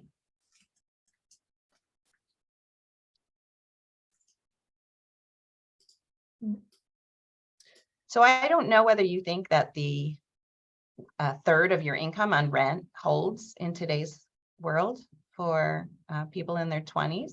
Anybody have any idea how much people are paying in rent?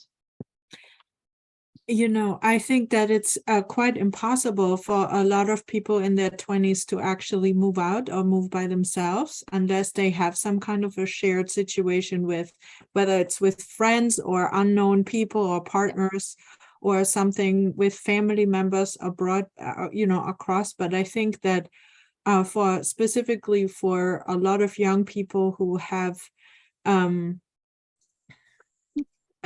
difficult family dynamics, this is almost an impossible step, and oftentimes really a way to escape. And unfortunately, it's really a recipe, not by themselves, but how our social ecology is set up for them to continue the patterns that are putting the stressors on the families that create these, you know, challenges that they are then faced with. And so there is no way out. And I what I'm noticing is that any possible way out is getting narrower and narrower.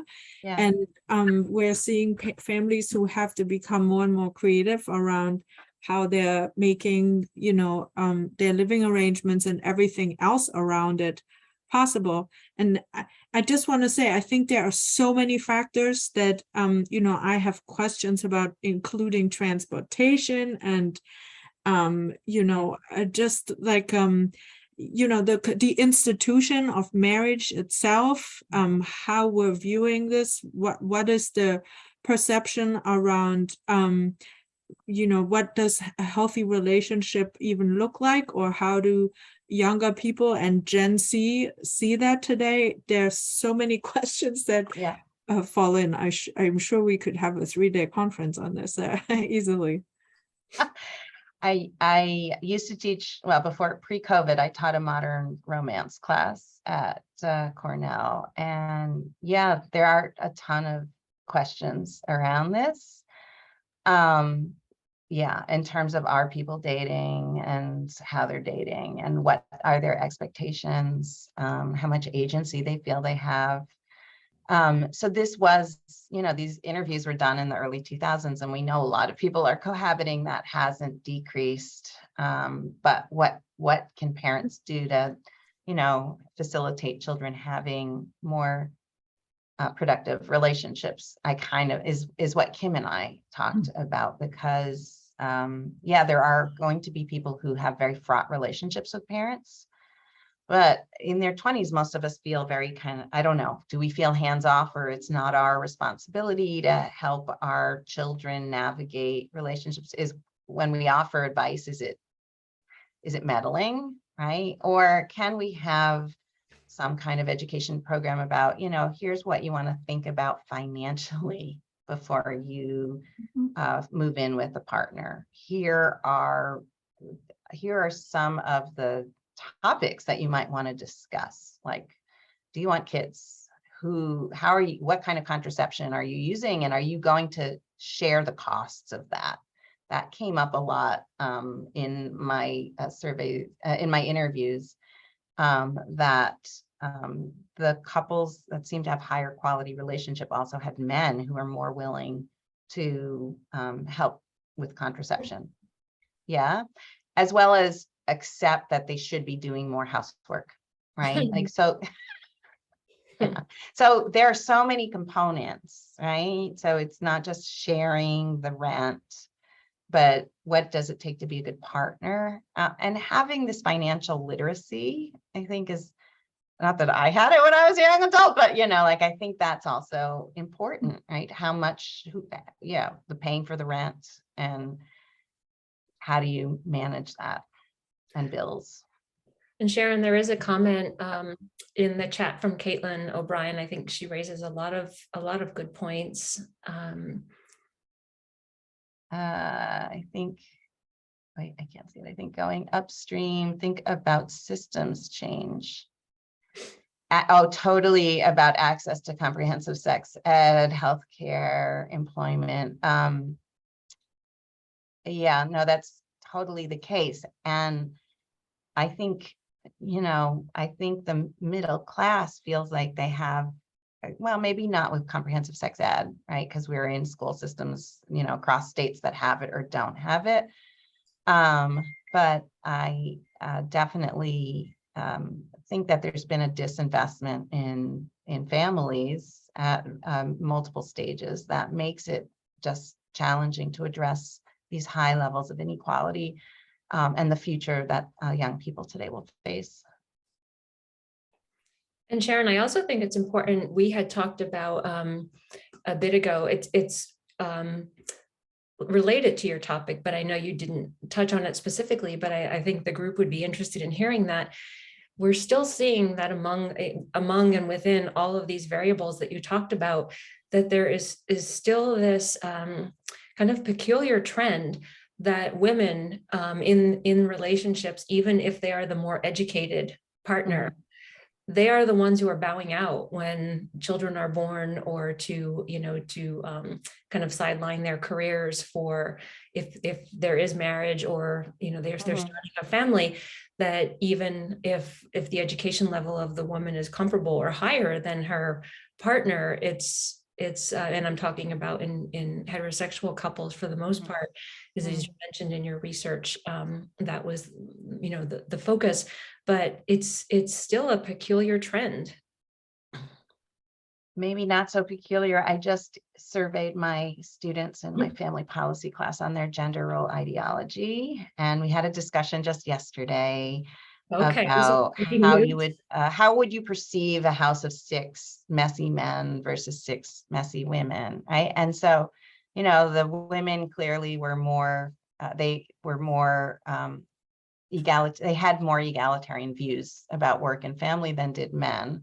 That's starting with college. That doesn't change once they get into the work world. It just widens, right? So, but there were still, some people who thought that an ability to clean was biologically based. And yeah, in part because they're unwilling to address that it's about power, right? And they don't want to give up, they don't want to give up their power and have to clean, right? So if that's the case among educated, well-off, elite college students,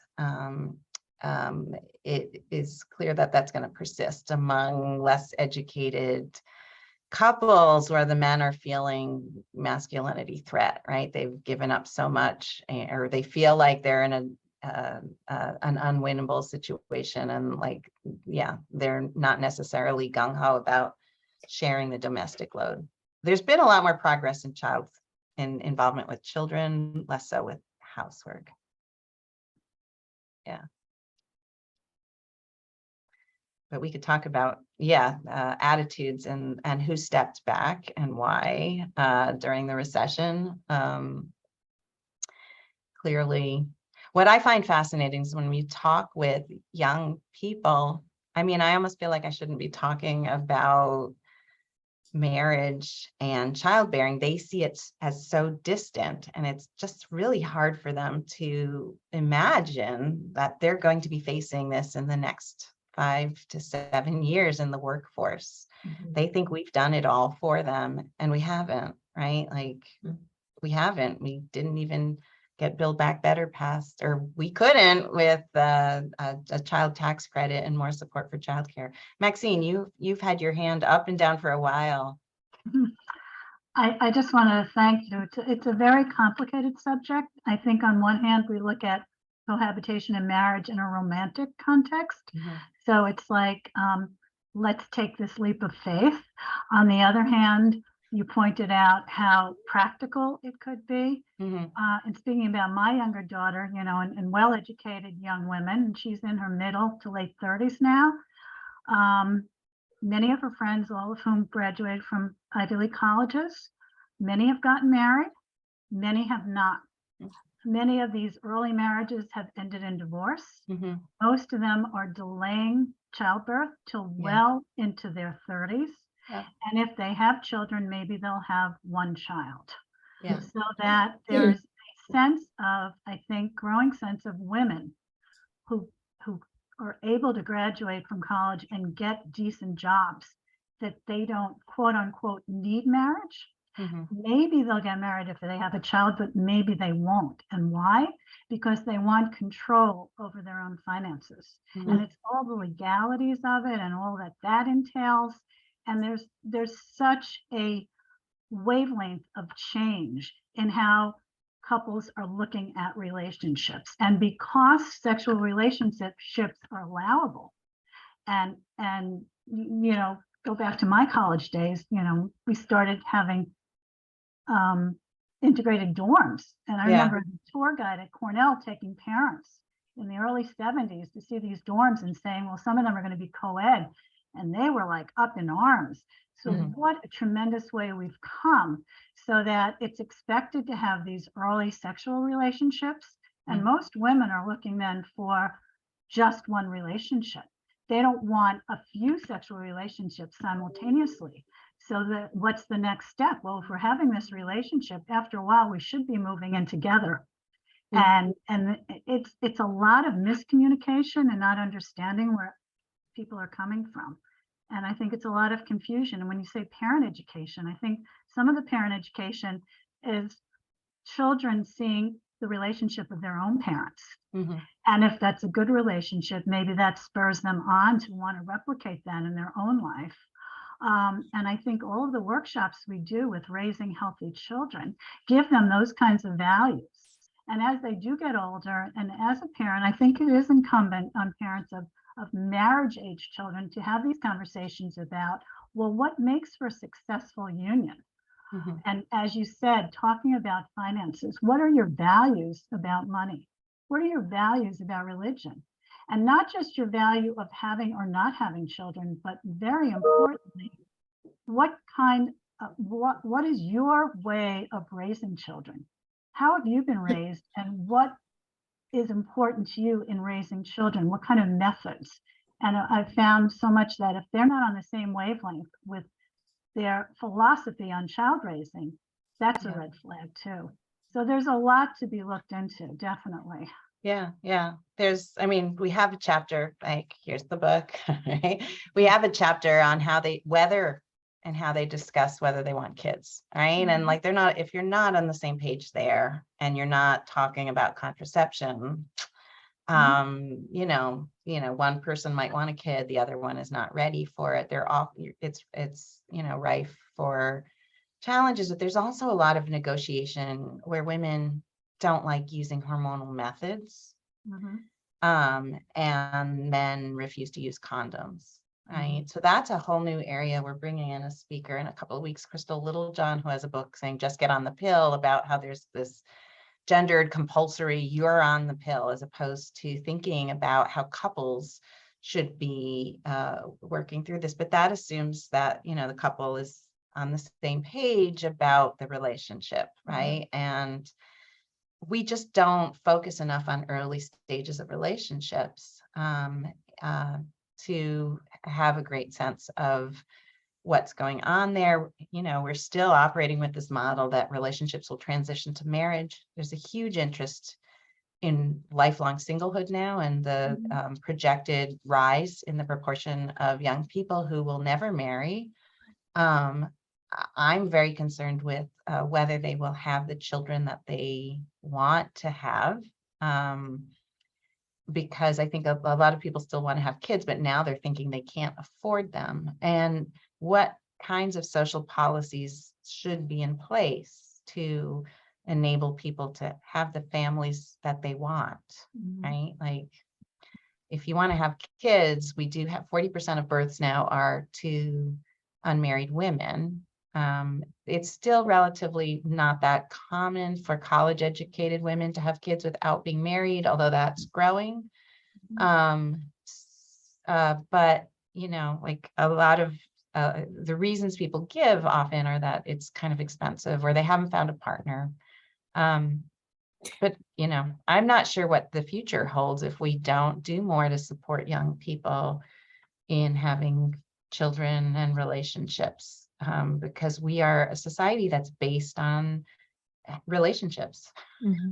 And if our young people can't have those, then like what are we talking about down the road? Yeah.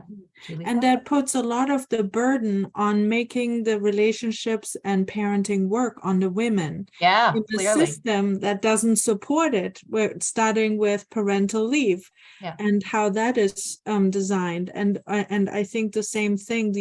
I'd be interested to hear the comparisons to the students in Denmark. Of course, we know what the family and parental leaves look like there, and what that means for cohabitation, in other places, and what the pathway is that people take. Is it only through unions, through marriage, or is it other forms of relationships that, are able to form as a result or out of these institutionalized? Yeah, well, the challenge with that is in Denmark and Sweden, there are much higher rates of cohabitation that are long-term stable cohabiting unions, and couples might marry after they have their 2 kids, and they've, it's the, after 20 years, it's the marker of success, right? So, however, fertility rates are also low-ish in Denmark and Sweden, like 1.6 to 1.8, and dropping post-recession. And there's concern there too,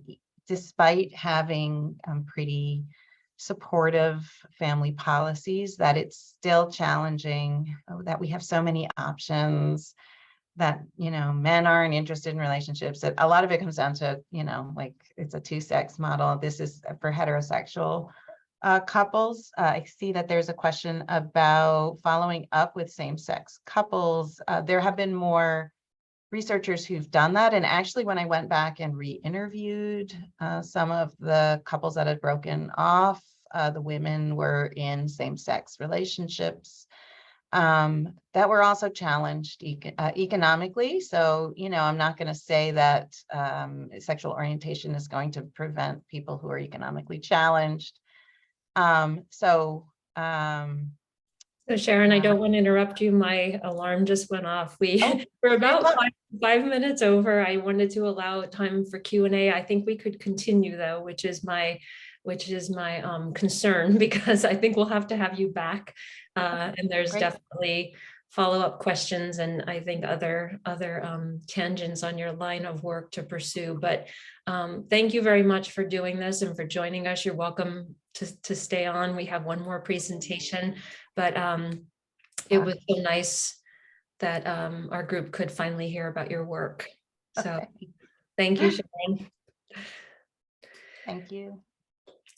So we're going to move to our next presentation. This is, I don't know about you, but this is just seems to be going very quickly because it's all very fascinating. Our last presentation for today is entitled Parent Education and Diverse Family Types.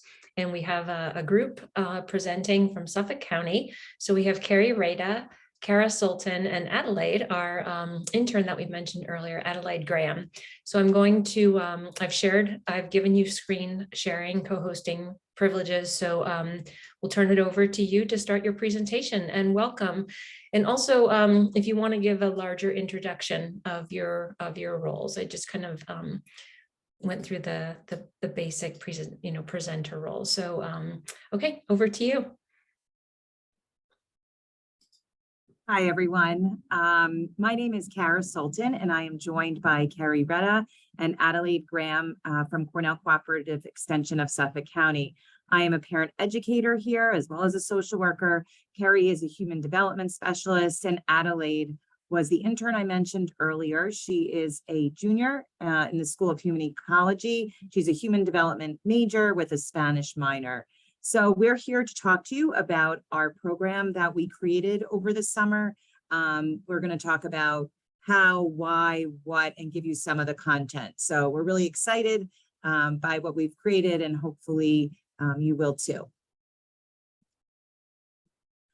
Why? So why did we decide to do this? This was an idea that Kerri and I had tossed around in the office. I think after COVID, when we reimagined some of our programs and really tuned into the needs of families, we felt we expanded our programming to include a lot of mental health related programs. And with that came this discussion about families with gender diverse children. As a parent myself of a 12 and 13-year-old, I felt that my children were having these discussions and dialogues about their peers who identified with different pronouns. And I felt this big gap in knowledge that they had, that they were so comfortable with, and that me as a parent didn't have.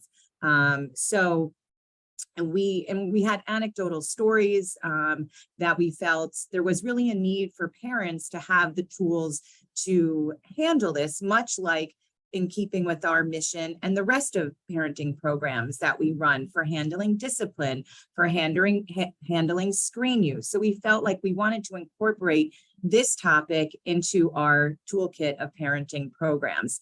So there was the perceived need. And then the second thing, which some of you may or may not know, but the research is rampant and very strong about the importance of supportive parenting when it comes to gender diverse children.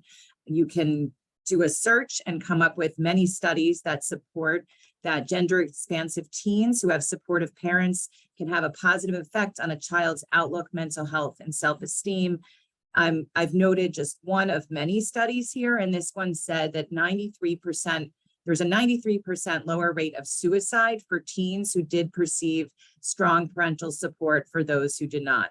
And the flip side of that is that teens who perceived unsupportive parenting had higher rates of stress, anxiety, and depression. So when you see a number like 93% and you're talking about suicide, it to me was a red flag to say we need to do more. We need to provide education because this isn't necessarily instinctive for parents to be able to handle this. And little things that parents may do may have a tremendous impact. So that was the why.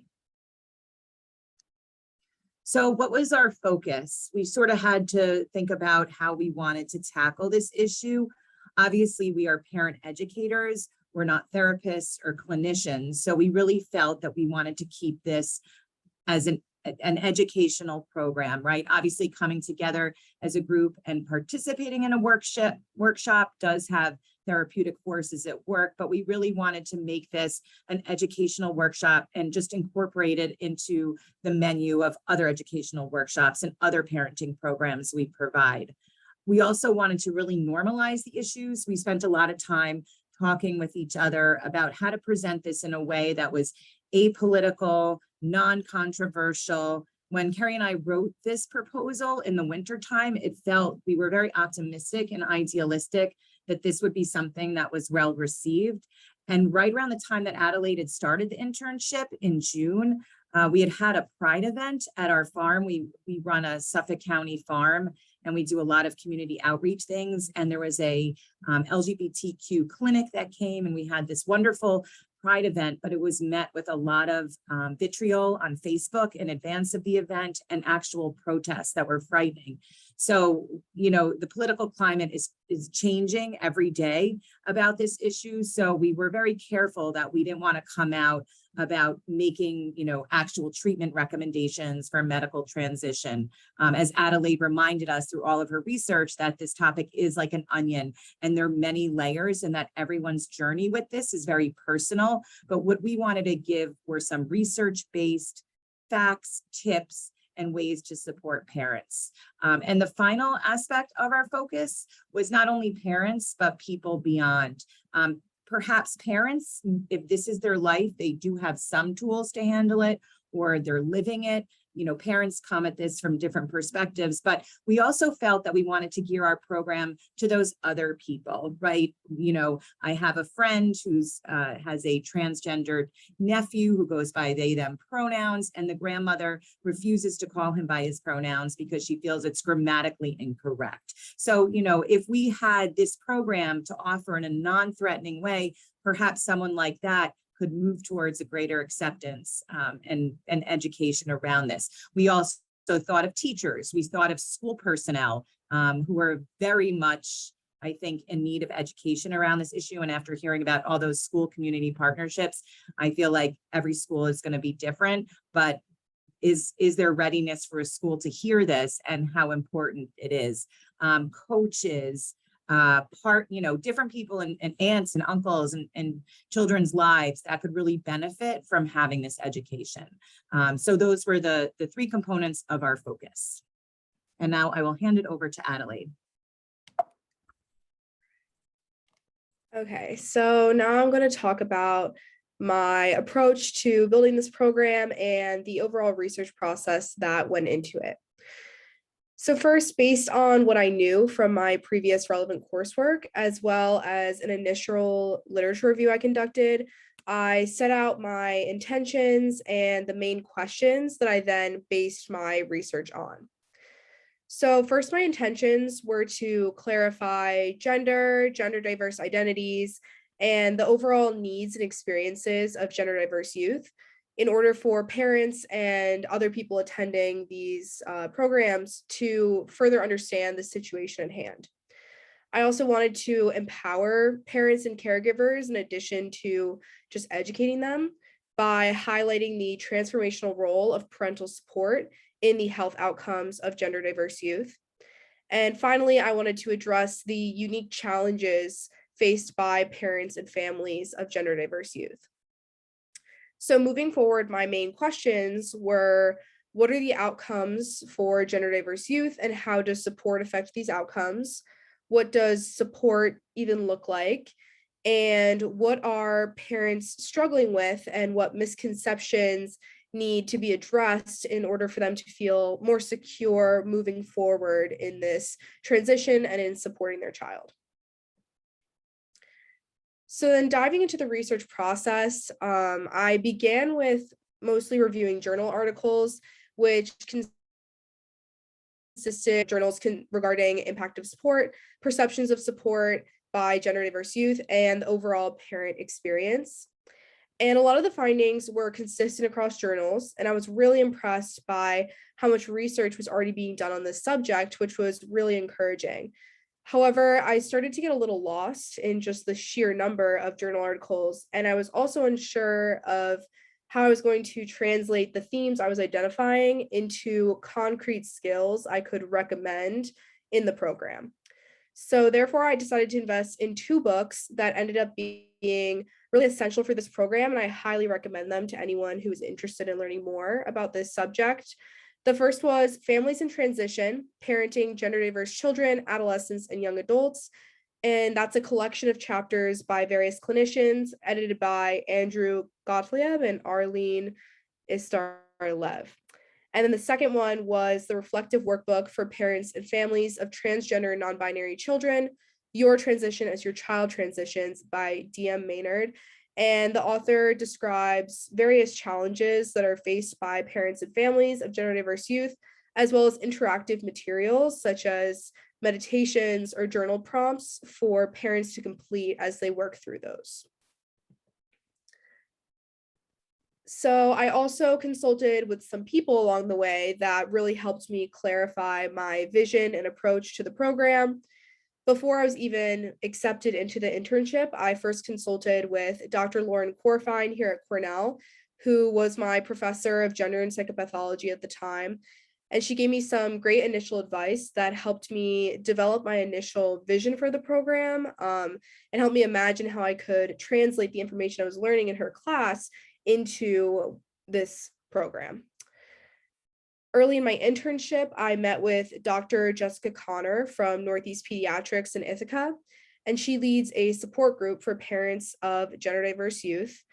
And meeting with her, I understood that what we were doing is pretty different from actual therapeutic practice like she was doing, but I was still interested in hearing what challenges were consistently coming up in her group and how she recommended approaching conversations about these topics with parents. And one thing Dr. Connor spoke about that really stuck with me was about parental concerns for mental health.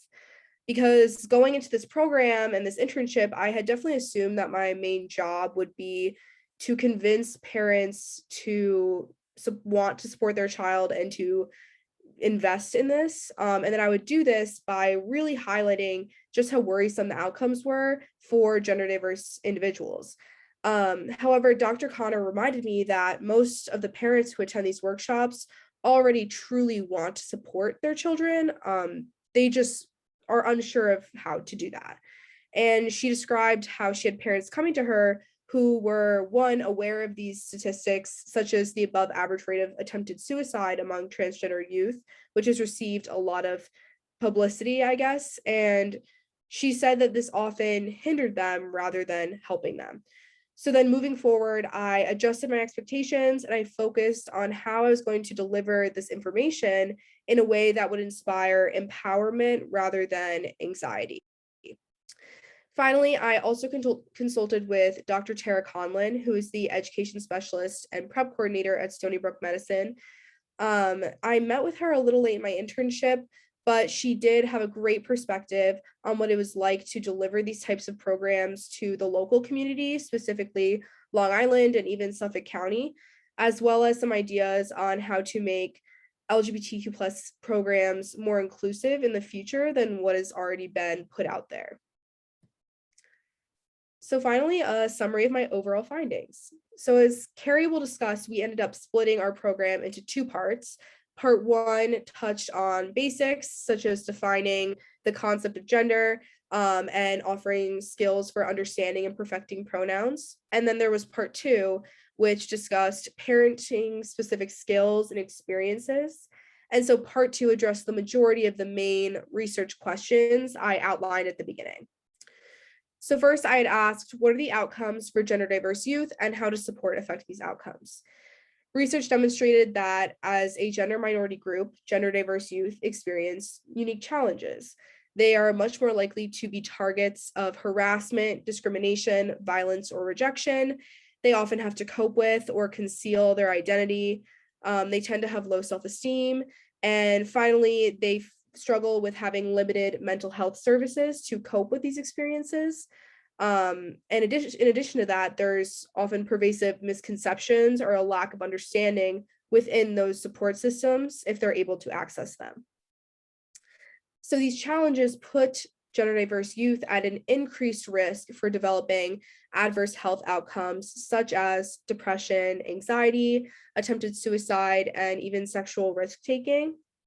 However, research demonstrates that parental support is a major protective factor that can prevent or reverse the development of these negative health outcomes. And this is done by building resilience. So by affirming and accepting children, parents provide them with the strength to face the negative treatment of minority groups without having it take a toll on their positive sense of self. My next question was, what does support look like for gender diverse youth? I had read a dissertation by Dr. Debbie Wood at Lancaster University, and she organized different parental attitudes towards their child's gender identity by describing them as a collection of parenting messages. So when creating this program, I grouped the consistent parenting skills I was finding into 3 main parenting messages that she had outlined as being associated with a supportive parent. So the first was, I accept and value you. And I said this involves parenting skills such as using your child's correct pronouns and chosen name, which was also often noted as one of the biggest indicators of support to a gender diverse child or adolescent. The second was, I will support and help you. This involved educating yourself and others on gender and gender diversity, as well as practicing gender affirmative care, which, to summarize, is giving your child the complete freedom and necessary support to explore their own gender and to pursue the gender that is true to them. And finally, I will advocate for and protect you. And this involves assisting your child in navigating communities outside of the home. And this can include places like school or religious organizations. However, we focused on external family, extended family, and friends. Finally, what are parents struggling with and what misconceptions need to be addressed in order to adequately support their child? So the main parenting struggles I identified and chose to touch on in the program were ambiguous loss, which is a sense of loss or grief resulting from the loss of gender-specific dreams a parent has for their child or imagined parent-child relationship. So in a society like ours that assigns immense importance to gender identity, many parents develop gender-specific fantasies for their children. So this could include a mother wanting to hand down her wedding dress to her daughter, or a father wanting their son to join the same fraternity as he did in college. But with the child's gender transition, parents may now have to let go of these aspirations, and this can produce a sense of loss. So in addressing ambiguous loss, we named reframing the transition in a positive way and practicing decentering as best practices. Second was fearing the future and general confusion or hesitation. This was usually around allowing the child to express their authentic gender identity. And to address this, we answered, how can I know for sure? Meaning, how can the parent ensure that this is not just a passing phase before moving forward with more permanent or impactful options, such as gender transition options? And also answering, how do I keep my child out of danger? Meaning, how can I shield my child from potential violence or backlash that could result from them publicly expressing their authentic gender? And finally, we discussed coming out to friends and family. This involved the child's coming out process as well as the parents, because parents of gender diverse children can experience backlash or discrimination from family and friends due to their child's gender identity. And sometimes they're actually blamed for somehow creating the situation and inspiring these feelings in their child. So we discussed working as a team and how to balance the needs of everyone in the family when moving throughout this process.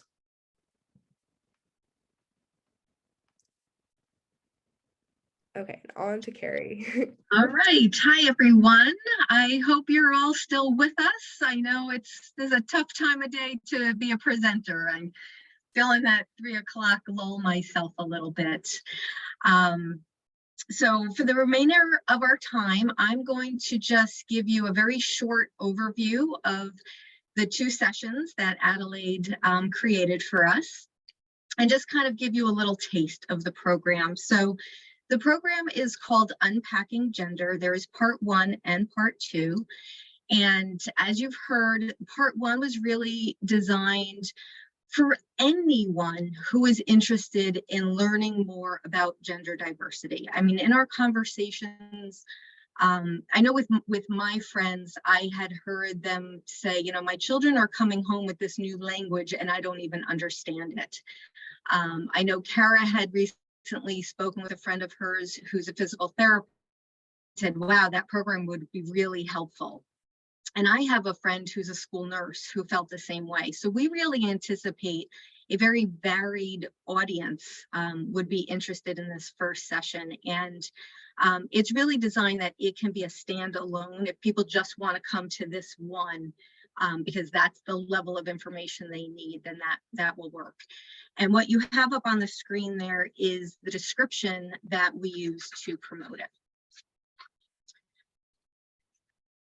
So these are the goals and the agenda for session 1.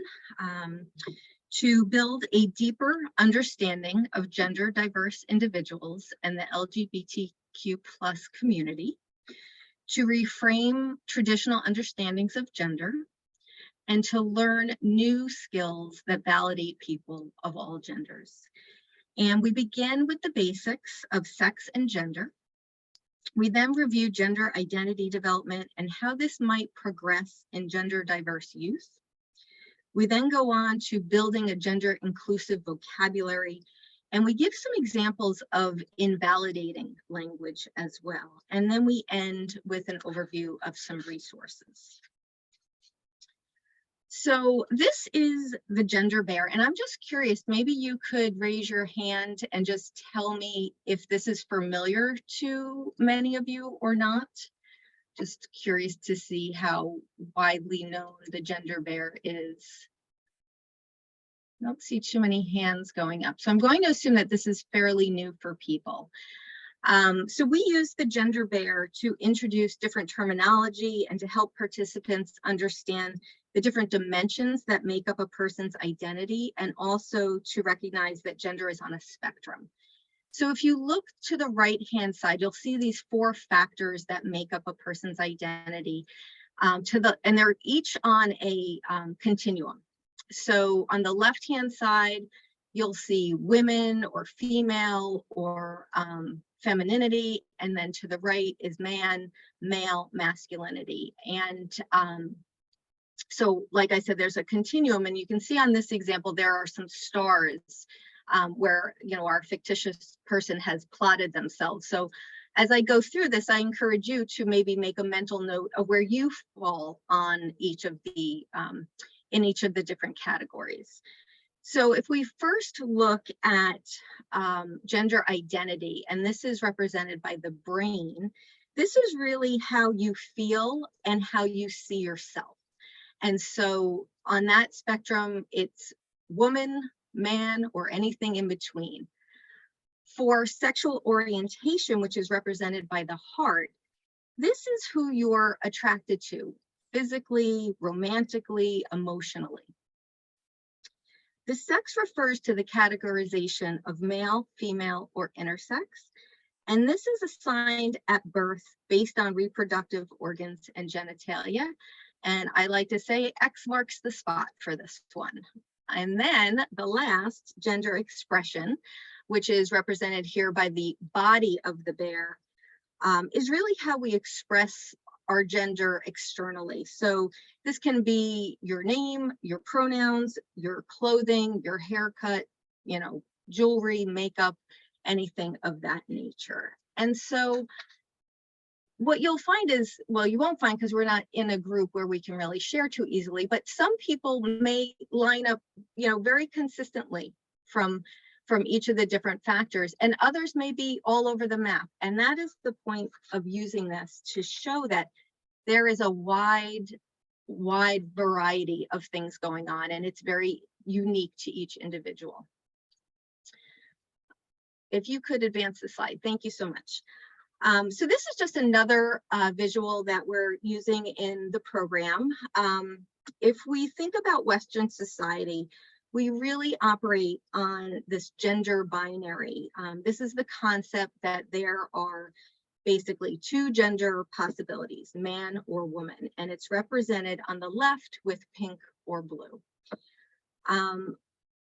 But here, gender, unlike sex, has no biological basis. So we want to try to view it more on a spectrum, and that's what's on the right. So while you might identify as pink, but you can see with the spectrum, there's all different shades of pink. You may identify as blue, but there's still different shades of blue. And you may identify as green or orange. It's this idea that there's more than just two basic choices. And the color that suits you is going to be different than everyone else in the room. It's a very unique experience. So in the program, we talk about how using gender inclusive language can really show that we recognize a variety of gender identities. And so these are just some examples to get people a little bit more comfortable, or maybe, you know, give you the idea of some different words that you might choose moving forward. You know, some are more common than others, right? Everyone is familiar with siblings, although we may not be accustomed to using siblings when we refer to a brother or a sister. So it's just making a switch of maybe using siblings as a more general term. Now, nibbling was a new term for me as a replacement for either niece or nephew. So you can go through and see the different options or suggestions that we are offering. Child for son or daughter. When we teach, instead of saying, you know, welcome ladies and gentlemen, we might want to start saying, you know, welcome friends or welcome everyone, and being just more inclusive in that way. Another way that we can recognize a variety of gender identities is to try to use people's correct pronouns. And we all have pronouns that we're very comfortable using. For example, mine are she and her. Now, if someone referred to me as a he or a him, I might be, you know, taken aback a little bit. And so it's important that we are using the correct pronouns to make everyone feel comfortable. But this also indicates that we are supportive and recognizing that there are a variety of different gender identities. And I will tell you, you know, this program, what's happened to our slide here? We've got a mix of slides. You can advance it to the next one. Thank you. So, you know, this has been a learning process for Cara and I, and Adelaide has really been our teacher. And one of the things that I had been really struggling with is the singular they. And I can remember having this conversation with my daughter, you know, who at the time was a senior in college. And I said, you know, how can one person be they? They is plural, you know, and it's not the case. You know, they can be used as a singular pronoun in place of he, she, his, or her. And so we actually use this more often than we realize. And so we have a few examples on the right side of the screen, just to kind of show you that if it feels new to you, we've actually, many of us have been using this more than we actually acknowledged. So, hey, who left their shoes here, right? Or who left their shoes in the hall? The UPS worker came by earlier. They had 3 packages, but it was for the neighbors. My cousin just got into Dartmouth. What was their GPA? Right? So the singular they is often used the same as we would use the singular you. And so we would say they are upset rather than they is upset. So we like to go over and kind of give some examples and some practice to get people a little bit more comfortable using gender inclusive language. When we move into session 2, we're really taking a deeper dive. And this session is intended more specifically for either parents or caregivers who are living with or caring for gender diverse youth. And again, up on the screen is the description that we use when we promote the program. The goals and agenda for session 2 are to describe the unique needs of gender diverse youth, to offer concrete skills for supporting them, to address challenges that parents are facing and hopefully to empower parents as they move forward in their own journey. So we began with a brief review of the concepts and the vocabulary that we covered in session 1. We then discussed outcomes of gender diverse youth and how supportive parenting can be a protective factor. And then we review what supportive parenting looks like, and we wrap up with the importance of building a supportive team and, again, reviewing resources. So I'm just seeing a question that caught my attention real quick. How long are each of the sessions? So to answer that very quickly, we have not yet taught it. We have our first class scheduled coming up in October. It will be virtual. It will be part 1 and it will be 1 hour. This is a pilot. We're going to have to try it out and tweak it, and then we'll eventually land on, well, I don't even want to say a final format because I'm sure it will always be evolving. Okay, so you've heard Adelaide talk about supportive parenting, and we focused a lot on this in session 2. I'm sure everyone on this call will agree that a supportive family environment is good for children and their healthy development.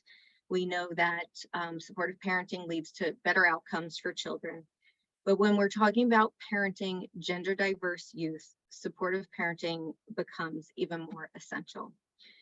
So gender diverse individuals experience discrimination, harassment. They may be struggling with their identity, and they often lack access to adequate resources to address these experiences. And that puts them at greater risk for depression, for substance abuse, anxiety, risky sexual practices, and attempted suicide. So studies have shown that protective parenting is, supportive parenting is a protective factor. And just, oh, I'm sorry, I'm trying to advance the slides, Adelaide, if you wouldn't mind. One study in particular shows that compared to transgender adolescents, this study compared transgender adolescents and young adults who had little to no support versus strong parental support. And you can see the difference here is significant. We've got 57% that had little or no support attempting suicide versus 4% who had strong parental support. So we spent a lot of time on this because even what Adelaide found in her research is that even when parents are supportive, want to be supportive, they're not entirely sure how to do that. Adelaide, you can advance it. So we come back to these 3 messages and we focus on these skills so that we can help parents really, feel more confident in their role of a supportive parent by helping them to embody these messages in their parenting practices. We want to also recognize that the parents are going through their own process with this. Children may have had, some time to really think about this before they've acknowledged it to their parents, and it can come as a little bit of a shock to some parents. And there is, a process. There is this ambiguous loss. So we want to address the struggles.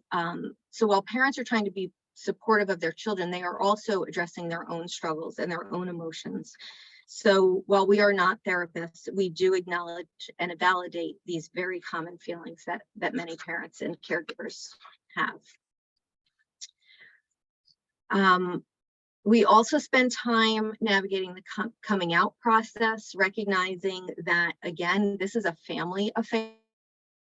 One individual coming out, it affects the whole family. So we really encourage many conversations about how this will look, trying to make sure that everyone in the family is comfortable, that everyone's needs are met as best they can. So some of the questions we suggest that they really discuss is, who will you tell and who will you not tell? Who do you feel comfortable sharing this information with? Who do you not feel comfortable sharing this information with? And how will you prevent them from finding out? If you're sharing it with others, but you want to protect other people from learning, how will that look and how will that happen? How will you share it? What will you say? How will you answer, certain questions that may come up, or how will you respond to inappropriate questions? So these are just some examples of questions families should be discussing before they are ready to officially come out. And we end session 2 talking about building a team. We want to make sure that not only does the gender diverse individual have a supportive team and the parents have a team, but the entire family feels supported and has people that they can turn to. And what Adelaide has found is that parents of gender diverse youth often cite that other parents are a good resource, because they've been through it. So that's usually a very good resource for parents. And so our hope is that as we do this program more and more, we can build that team or, a support network of parents in Suffolk County. In the same way that parents might want to speak with other parents who are going through or have been through this experience, we imagine that children will want to seek out a local LGBTQ plus community who also understands their unique needs. So as I said, we have our first class scheduled for October 17th. That will be just the part 1 for now, and it will be virtual. We're going to run that from 12 to 1. And Adelaide, if you can just move it to the next slide. The other really exciting thing that Adelaide did for us, in addition to developing this very comprehensive program, was she recorded 2 podcasts for us. So for those of you who may not know, we have a parenting tips podcast series, and so Adelaide recorded 2. The first is Unpacking Gender, Navigating a Gender Expansive World. And that really correlates to some of the information that's covered in part 1. And then the second podcast is Parenting a Gender Diverse Child, which correlates with the information in part 2. Currently, the first podcast is up. Next month, the second podcast will be released. And that QR code will bring you to our Parenting Tips podcast if you'd like to listen to the first of Adelaide's or any of our previous podcasts that we've posted. And we have a little time for questions, and I'm sure, I think I saw in the chat box there that there were a few. So let's see. I'm just reading here. Oh, and Cara had mentioned that there is, yes, in addition to the gender bear, there is also a unicorn and a gingerbread person. So you can find those with a Google search if you wanted to utilize those for any reason. Okay, so I don't see any other questions in the chat box. Does anyone have any questions they'd like to ask? Susan commented, great job. I cannot wait to hear from you all how it was received. It's such an important topic. Thank you for your support. We are excited to launch it. We are a little nervous to launch it without Adelaide sitting there holding our hand, but she has certainly done a thorough job prepping us. And we feel it's an important topic, and hopefully it will be well received because it is so important. And we feel like we've presented it in a very positive, supportive light and non-controversial. So we're excited. I almost think too that you're doing it virtually is almost a little safer feeling for the families maybe, as opposed to going in person. So I kind of like that you chose to do that as your first attempt. Right. To be honest, it also feels a little safer for the presenters. Yeah, with the current environment, we're really not certain what kind of welcome we will get, to be honest with you. From our perspective, we are, with all of our work, we are trying to improve for children. And that's our goal of this program as well. So, we don't want to get into the politics. We don't want to get into, religious discussions. We don't want to get into morality discussions. We just want to do what we can to improve outcomes for children.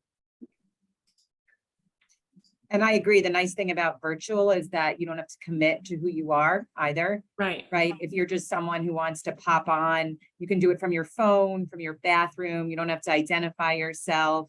So it does create that layer of safety. Mm-hmm. And I just Suffolk, want Suffolk County's not Ithaca, so.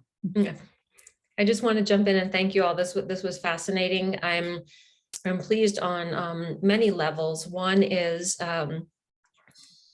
with Adelaide's internship experience and working with you all and having such a output, such a product, right? In the end is really nice to see something tangible in the end and usable, that you're going to be implementing this in your parenting work. It also it just hits on so many areas, as we talked about earlier, the need to really be contemporary and adaptable in our parenting work and what we're doing going forward. We've never had anything like this, and you can argue about whether there was a need for it. Of course, there was a need for it, right? But now there are just these moments where it really makes sense to seize on the moment. And I think your timing is spot on. Your topic is spot on. It is a very sensitive topic to navigate, but here you are bravely doing it. And so we do hope that you'll let us know, how this goes when you try it out. There's a question in the group about sharing the slides. So I know Julia mentioned this at the beginning, but we didn't mention it with every subsequent presentation. We have recorded the session. If we are hopeful that all the presenters are okay and agreeable to that. If not, you can let Julia or myself know offline. And we are going to be in touch with you after the presentation to ask if you're willing to share your slides, as we always have done, even with the in-person presentations. And most presenters are amenable to that. So we will be asking all of the presenters to share their slides. And for those who do, we post them on the parenting website for all of you to access after the in-service. So I hope that answers the question. It will, the direct answer is it will depend on the presenters, but if they're willing to share, then yes, the slides will be shared. And I just want to add my congratulations to the colleagues in Suffolk County. I do think this is an extremely important topic, and appreciate you taking the initiative to launch this information that I'm sure we'll all benefit from. I also want to encourage, I also see it as a good lead-in for the sessions that we'll be doing tomorrow on culturally inclusive parenting, and hoping that you'll be with us tomorrow as we further explore other aspects of cultural diversity within our parenting education work. We have researchers joining us from Chapin Hall who are going to share the work that they've done on trying to develop or identify evidence-based programming related to cultural responsive parenting. So I see this as a phenomenal preview of the kinds of issues and things that we'll be just beginning to explore through tomorrow's session. So looking forward to seeing many of you there. Thank you, Jackie. I appreciate that. And I just like to take this moment to publicly thank Adelaide, because we really could not have done this without her. She did a tremendous amount of work and she did it beautifully. It was so nice to just have someone who understood, almost, like a seasoned educator, to be able to take a tremendous amount of research and information and to be able to pare it down into a teachable program. It's not many people can do that. And Adelaide hit it out of the ballpark. She did a beautiful job and we were so happy and thankful to have her. Thanks so much, guys. I think I just want to add to I put some things in chat, but I also think this is a great opportunity to point out to everybody who's on this still of the work that can be done by the summer interns. And Adelaide, I sat at the table with you, I believe, when we were doing the orientation. And, Oh, hi. hi. And it's so exciting to have met you then and hear like, okay, this is what you were going to be working on, then to see where you've come with it. And it's really impressive. Thank So you. I thank you for the work, and I thank Suffolk, Cara, and Kerri for really stepping into an area that needs to be addressed and finding a way to do it and make it happen. And so just thank you all. But everybody keep this in mind when the call comes out, which usually I think it's like in November or something, if I remember right, Kim, if you might be interested in a summer intern for summer 2023, start thinking now about projects you might like to have worked on. Thanks. Thank you for your support. And just to add, Adelaide wrote the blog on the internship website page. So if you're interested in following her journey in greater detail, you can read that as she went through the 8 weeks, 10 weeks with us. So That's great. we appreciate your support on this topic. We thought it was good and exciting and innovative. So we appreciate your feedback, and we will certainly let you know how it goes.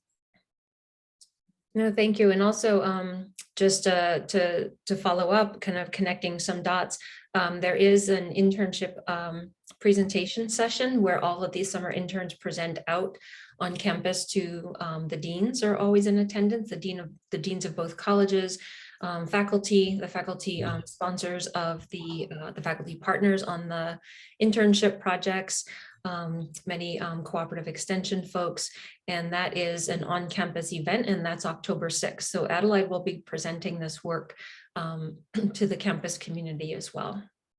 And can I just add, Kim, that also Jane Go, who worked with us this summer, will be presenting on the 2-gen parenting skills. So, nice. Who was the faculty partner on that? And was that Laura's project? It was Laura. Yeah, Professor Laura Tack. Yep. Yeah. Thank you. And Adelaide posted the link to her blog in the chat box for everyone. Nice, thank you. Any other questions, comments before we move off of this presentation and into our wrap up for the day? I'll just say thank you, Jackie, for mentioning tomorrow what we're talking about. And I hope that we'll see you all tomorrow. And I believe people could still, if you know people who might want to join for tomorrow, I think they can still register for it and get the link. So, so if you know of people you want to spread the word to hear about the Inclusive Parenting at Task Force and the presentation from Chapin Hall, we're very excited about the presentation from Chapin Hall and from our own very own Cornell, Jerel, Ezel. So we're excited about it, and we hope that you all will join us and find it really worth your time. Yeah, thank you, Anna and Jackie. I was actually going to invite you to say a little bit about the presentation for the group tomorrow. So thank you for previewing that. We will start again at noon tomorrow, and it's noon to 4. So I will share the screen or make you co-host so you can share your presentations, but I'm not sure you can go into tomorrow, any protocols, any breaks that you may want to take or anything like that, but it'll follow a very similar format as we followed today, but it will be an overall group training workshop as opposed to individual presentations. So just kind of preview that for you. Any other comments, follow up? Adelaide, I guess I would just ask you as well, if a Cornell student or one of your classmates asked you if they should do a summer internship, what your advice to them would be? I mean, I think I would say yes. I definitely had a great time working for Cornell Cooperative Extension. And I think that it's something I recommend to a lot of students. We're in a really academic space here where we do a lot of research, and I don't think we have a lot of opportunities to think about what we can do with that research and what we can do with the information we have. So this was a great experience. It actually led me to applying to being a Pride Scholar here at Cornell, so I can continue working with community oriented spaces. So I would highly recommend it. Thank you. That's a very good point. I mean, even in class, if you write a paper or you have some tangible, output, this is very different, right? Because you can see it come to life, you can see it impact families, and it just has this lasting power in terms of living on for quite some time. So thank you. Yeah, exactly. Okay, I don't see any hands, I don't see any anything else in the chat. True to form with cooperative extension, folks. Thank you for your staying power. Thank you for your passion. Hanging in 4 hours straight is quite intense, but I feel like it went very quickly, and appreciate your time, and we'll see you all tomorrow. Have a good night. Thank you, you too. Bye, everyone.